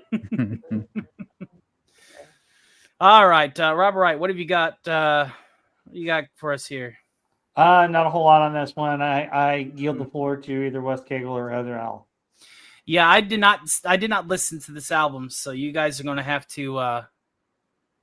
Judas Rising is the only song that I'm pretty familiar with. It's pretty good. I like that one. The rest of it, it's not memorable to me. Absolutely. Well, I think this is a return of the metal god. It was nice to listen to this after those other two albums. So Rob come home. Yeah, Rob came home. Well, not just that, but it's almost as if the gloomy oppression that was suffocating the twin axes that we love has been lifted, and we get that brightness back. Judas Rising, great. Deal with the Devil, fantastic. Helldiver, it's like a hybrid of Old Priest and what they were trying to do on the last album, and Loch Ness, melodic anthem, awesome. But the solo from Demonizer, great guitar work on that one, awesome. Interesting. Maybe I'll have to check this album out. Yeah, I'm gonna have to give this a spin because we're getting Hell Wars is giving it praise. Yeah, it's not. It's got some good stuff on there. Yeah, so I'm gonna make note to listen to Angel of Retribution. I'm gonna take your advice. Like I said, anything past 01, I just didn't listen to. Yeah, unfortunately. Please listen to this album. Got it, Nemesis. On the front. Got it. Yeah, it's good. So yeah, you guys are gonna have to help me here because after this, Silverhawk. Yes, it is a Silverhawk. Yeah, this is Silverhawk. Yeah. All right. Well, let's go ahead and go to the next in here. Nostradamus. Interesting art choice for the cover art. And on Nostradamus, the tracks. Again, I'm unfamiliar with any of these songs besides re-releases. Dawn of Creation, Prophecy, Awakening, Revelations, The Four Horsemen, War, Sands of Time, Pestilence and Plague, Death, Peace, Conquest, Lost Love, Persecution, and apparently this was a 2-disc album. Yeah. Solitude, Exiled, Alone, Shadows in the Flame, Visions, Hope, New Beginnings, Calm Before the Storm, Nostradamus and the Future of Mankind. I'm getting, just based on the song titles, since I don't know these songs, I'm getting, based on these song titles, a very Man-O-War storytelling vibe. There was with some. this There album. was some. Yeah, there was some Man-O-War feel to some of it, Mhm. and it took a long time to go through this one. Yeah, This album features more of Rob Halford's voice. So yeah. Well, that was one of the criticisms. It's their attempt at a concept album, and that's not a Priest forte. So, and it was criticized for having a lot of Spinal Tap style melodramatic spoken interludes in between the songs. So, so it's a little hokey here, but it does have some good stuff. Pestilence and Plague is good. Persecution and Nostradamus is a good redemption at the very end, because it's not a strong album, but the penultimate song at the end there, Nostradamus, pretty good. So they went all sticks with it. Yeah. They went all sticks with it. They went all sticks with it. Another six-themed album. Somebody clip that. That is the Rob Wright. That is the Rob Wright anecdotal assumption conclusion of the night. Somebody went sticks with it, ladies and gentlemen. Yes. I'm telling you. The covers was not speaking to me either. It's not a Priest-looking cover. No, it's not. It's not a very great album. There's some gems in there if you dig, but it's very long. According to Hell Wars, Halford sings fabulously, and Halford's one of my musical muses when I perform. So you've got Lopan and you've got Darkness right behind him. Mm-hmm. Well, his voice is good, but the songs aren't strong. A lot of them are very weak. But whatever, it is what it is. Right, absolutely. Let's go ahead and get to our next one here. We're almost done, folks. This is The Redeemer of Souls, which is a fun album as well. To those who listen to it, obviously, I'm not one of those individuals. This came out in the year of our Lord 2014. And the disc tracks, if you had just the basic album, was Dragonaut, Redeemer of Souls, Halls of Valhalla. This is very Man-O-War now. Sword of Damocles, March of the Damned, Down in Flames, Hell and Back, Cold Blooded, Metalizer, Crossfire, Secrets of the Dead, Battle Cry. Very Man-O-War. Beginning of the End. And then if you had the deluxe edition bonus CD, you also got Snakebite, Tears of Blood, Creatures, Bring It On, and Never Forget. I like the cover better. Yeah, it's not bad. If nobody's got notes, I've got a few. Go ahead. Go for it. Yeah, it's a decent enough album. It suffers from what I criticized Painkiller for, where there's not individuality in the songs. A lot of them bleed together. They almost sound very similar. But you're right. There are tracks that have a Man-O-War kind of sound to it. Yes. Hell and Back is decent enough, but it's a really bad. It's ruined by the solo. And Cold Blooded is good, but the solo is particularly nice on that one. Metalizer is a very Man-O-War like song, but I think the album suffers from the absence of KK because he left. He's not here, and it's very evident because there's a lot of guitar work is sloppy. KK was out on this album. Yep, Richie. Yeah. And poor Maybe the only thing that would suffer from the loss of KK. Yeah, we lose KK and Tipton starts getting under the weather. Yeah. And in no instance did you have a rhythm guitarist ever carry the weight. But that's what happened. Yeah. But I'll still give this a mention, just simply because I'm a big Man-O-War fan. No, there's a very Man-O-War vibe on some of the songs. I'm beginning to see it not just with the album cover, but with the song titles. Oh, but not just the titles. I mean the sound itself. The sound, there is, it's very, very much so. Any other points of note? No, that's all I got. That's all I got on that. Alrighty then. Let's go ahead and go to our next album, which is Firepower, which is a very interesting album cover art. This kind of looks like something that the Boros would make in Ravnica. For those of you that play Magic the Gathering, it looks like a very Boros looking suit of armor, or Kaldra from Mirrodin. Looks like your armor's having to be flown quite a ways to get to you there, Tony. Oh yeah, definitely.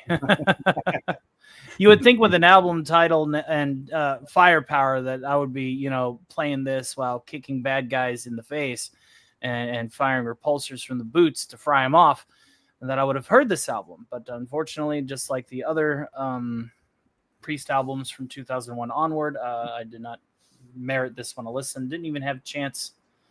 I highly suggest Firepower. Sounds like an Iron Man song. Yeah, no, it's not bad. It's not bad album. There's some good work. Again, I think a lot of the songs bleed into each other. It's not as individuality as we've seen before, but Firepower is awesome. Lightning Strikes, Necromancer's a good one. No Surrender's pretty good. I enjoyed, but again, the guitar work suffers. The guitar work suffers because there's no KK, and it's the Tipton KK balance back and forth. It's almost as if they work on each other, and it's missing. Right. It's missing. Indeed, it is. But we'll definitely give it a shot. Any other thoughts from the panel on this one? Nope. No, just those songs I mentioned. I'm going to skip. From what I'm hearing, I shouldn't have skipped these. No, I should have listened to these. It's a good album. Those last two are really decent albums. They're decent. They're good, solid stuff. Absolutely. All right, we got Invincible Shield. Yeah, and I didn't even realize this was an album. So this one, Invincible Shield. Well, it's 2024.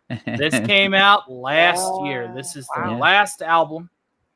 I'm gonna have to listen to this one now. Yeah, and of which we have the standard track listing of Panic Attack, The Serpent and the King, Invincible Shield, Devil in Disguise, Gates of Hell, Crown of Horns, As God Is My Witness, Trial by Fire, Escape from Reality, Sons of Thunder, and Giants in the Sky.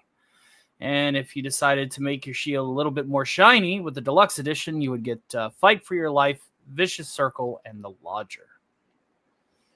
Has anybody listened to this album? I'm assuming Hell Wars has, because he said he's listened to them all. Oh, nice. Please give it a spin as Richie comes into his own on it. I will. Definitely will. Okay. And Cody Klein, who is a fellow Magic the Gathering player, agrees that it has more Cauldron vibes. Yeah. Geezers yet shredders. Hey, man. A lot of these kids just don't understand what good metal is. They listen to all of this up tempo, 16/4 structured, drop C, mishmashy, call it technical. When Nope. Somebody asked me what's metal. I show them British Steel. But just the album cover alone is enough to shock them into loving it. So we got any thoughts on this one before I perform? Can't opine on something I haven't listened to. Yeah, I need to listen to some of these later ones. Those last two, I can't vouch for this one, but those last two, they're some good sounds. Yes. And of course, this song is the song that I'm going to sing here is the Electric Eye, and it's been karaokeized by our good friend CC Karaoke, who is literally the tip of the spear when it comes to the karaoke circle. Well, just like Outlaw Bill. Outlaw Bill provides more regular karaoke sessions where CC Karaoke provides songs to sing to. Now you guys get to hear why I consider Rob Halford one of my musical muses. And then we're going to go around the horn, plug our shows and our projects, and we're going to wrap this one up in a nice, neat chrome bow. Does that sound good to everybody? Sounds good. Sounds Gucci. I'd give it an 8 out of 10. I'm definitely going to have to give it a gander. If it's good for the goose, it's good for the gander. I'm a firm believer in that mindset. So let us go ahead and pull that up here. And then, as I like to do this number, sing it, Tony, baby. Thank you. Appreciate it. Yes, chrome, very shiny. That's very, very shiny. All right, everybody, mute up while I do this bad boy. Oh, you don't want to sing in the background? No, if I'm people are paying me. I love you guys. I'm being funny. All right.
Up here in space, I'm looking down on you.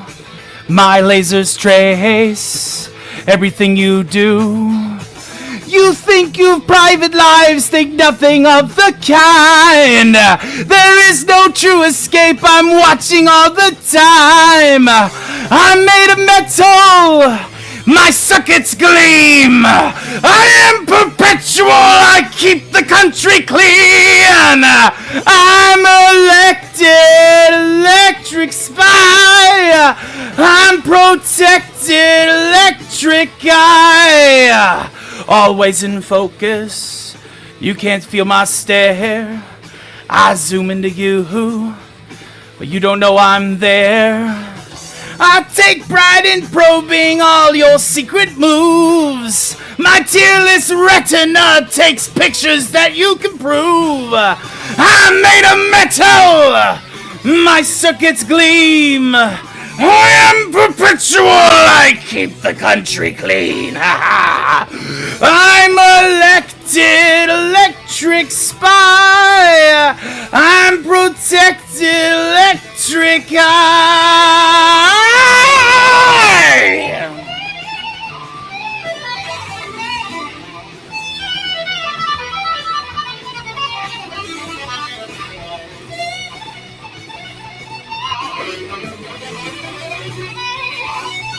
Hail Maria with tea and telly. Welcome to the show, love.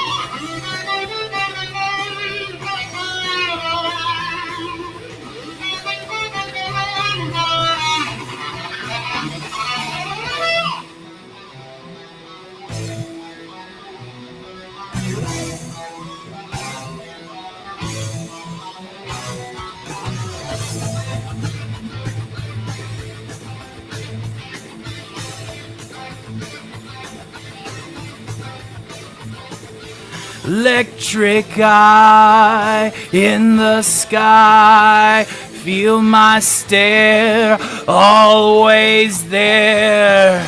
There's nothing you could do about it, develop and expose. I feed upon you every thought and so my power grows. I'm made of metal, my circuits gleam. I am perpetual, I keep the country clean. I'm elected, electric spy.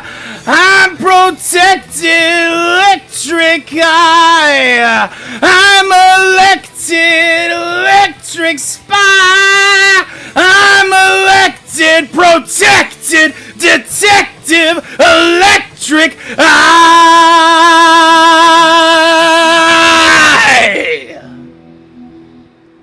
There you go, love.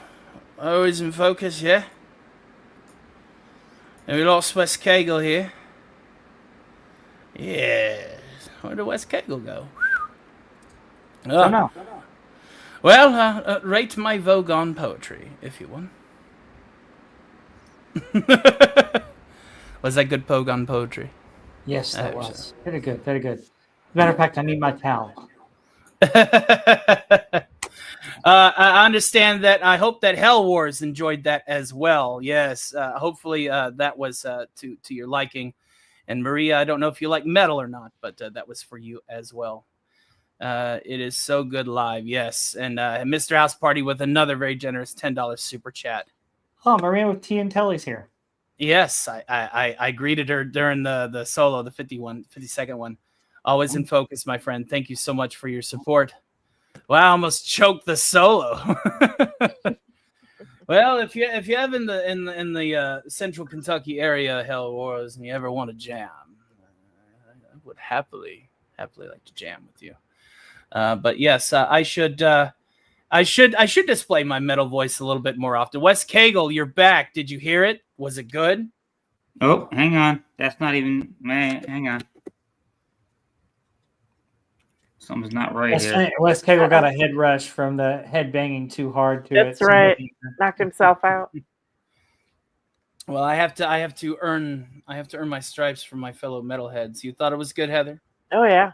Good. Thank you. I love the Aussie voice in there too, thrown in. Yes, whenever I'm greeting people during a solo or whatever, I defect to the Aussie. But if you could sing it a Walken's voice, it'd be really, really good too. Yeah, I'm not going to be singing nothing. That's no Christopher Walken. Yeah, singing a Sean Connery. No, if you want to talk about Sean Connery, that's a totally different bottle of scotch. Wes Cagle, did you like my broken poetry?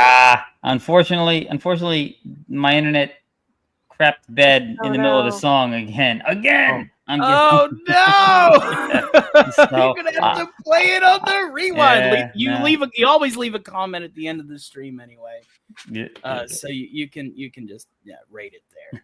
But now I'm sure Wes Cagle is waiting for the radio. Not Wes Cagle. Theta Zord is waiting for the Radio Demon alongside John Carter. So I'm going to go ahead and I'm going to post the show for everybody to go to after this one. Theta Zord is an up-and-coming variety entertainer. He's a cool guy. He's got a big heart. He's a child of Christ.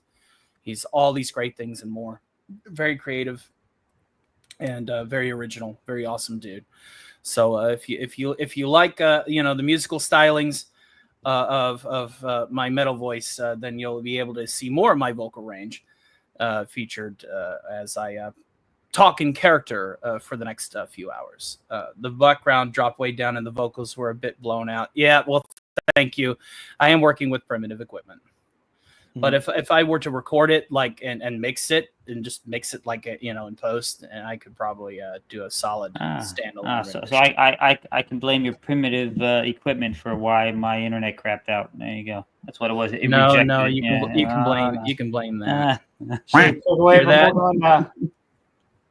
Going to Theta Zord? Right. Yeah, we're going to be going to Theta Zord after this. But for now, let us go ahead and do our round robin of show plugs. And it's a pleasure to see you, Maria. It's always an honor to see you here. I know I very rarely see you, so that's why I'm tickled pink. I'm tickled pink that Maria had seen me blow out my microphone tonight. Now it's time to get a plug from our good friend Robert Wright. Hey, yeah, I run my own channel, Robert Wright's Next Pop Culture. And next week, Heather L. and I will be on. And if Agent Pepsi 1's tooth is okay, she'll be on with us as we discuss Band of Brothers episode 3. It'll be before the Super Bowl, probably around 2 o'clock Central. Haven't nailed down the time yet, but be with us as we discuss that. And in 2 weeks, join my panel, which includes Mr. Stark of Iron, Heather L., and Agent Pepsi 1, as we discuss the top 40 songs of 1989 and round out our 80s. Before we do our individual top 40s from the 1980s, which Stark has to make his sometime soon too. So we're going to be doing that. It is on my bucket list.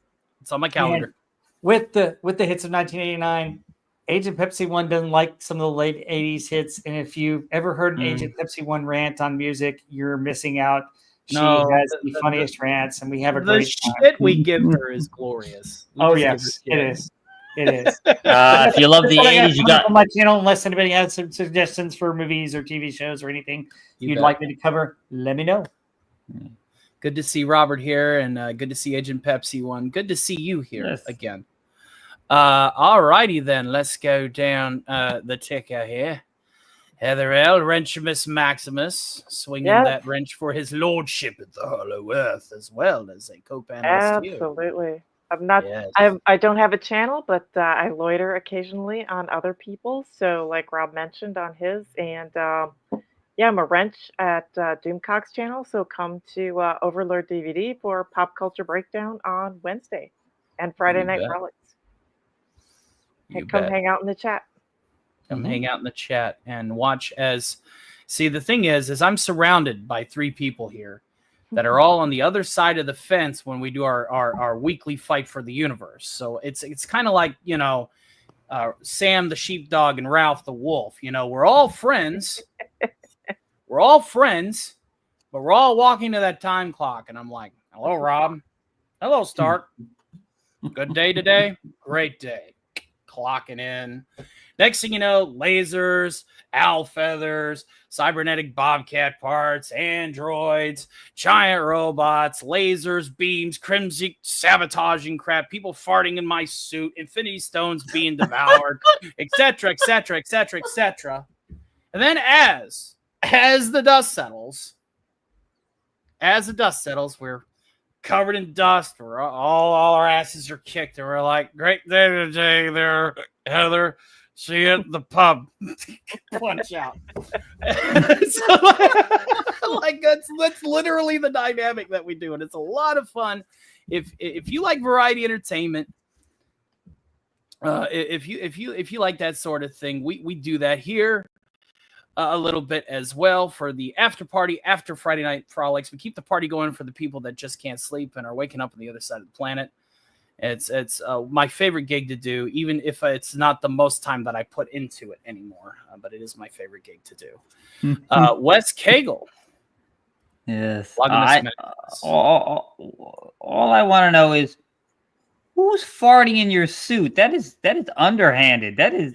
Even I know, right? That's right? Against the Geneva Convention. That's below man. the belt, man. I Lord. believe Robert Wright went to Taco Bell one night, and he decided to, just go, hey, I wonder if I can make, skid marks. Well, if ironically, I haven't been to Taco Bell in probably about 3 or 4 years. Liv Moss. He was diverting air directly from the bathroom. So, I'm not opposed to giving our side a hand up, but that's oh god, that is. Oh no, the only thing I would do is release a skunk in your uniform. But okay, I approve. Then I approve. But let's support our friends in our community here, Tony, Rob Wright, and definitely tune in on Friday, his lordship, because it is just one hell of a time, and watching Rob rile Harvey up, the squid up all day long is epic. That is the highlight of my week. Yeah, you got to catch some of it, because sometimes I have some underlying stuff that pick up on. like dropping Kremzik in the reactor, right? Yes. So the other thing, Pop Culture Breakdown this week, just a plug real quick. This movie's week, it's already been announced, so I can say it. It's The Sting, starring Robert Redford. So.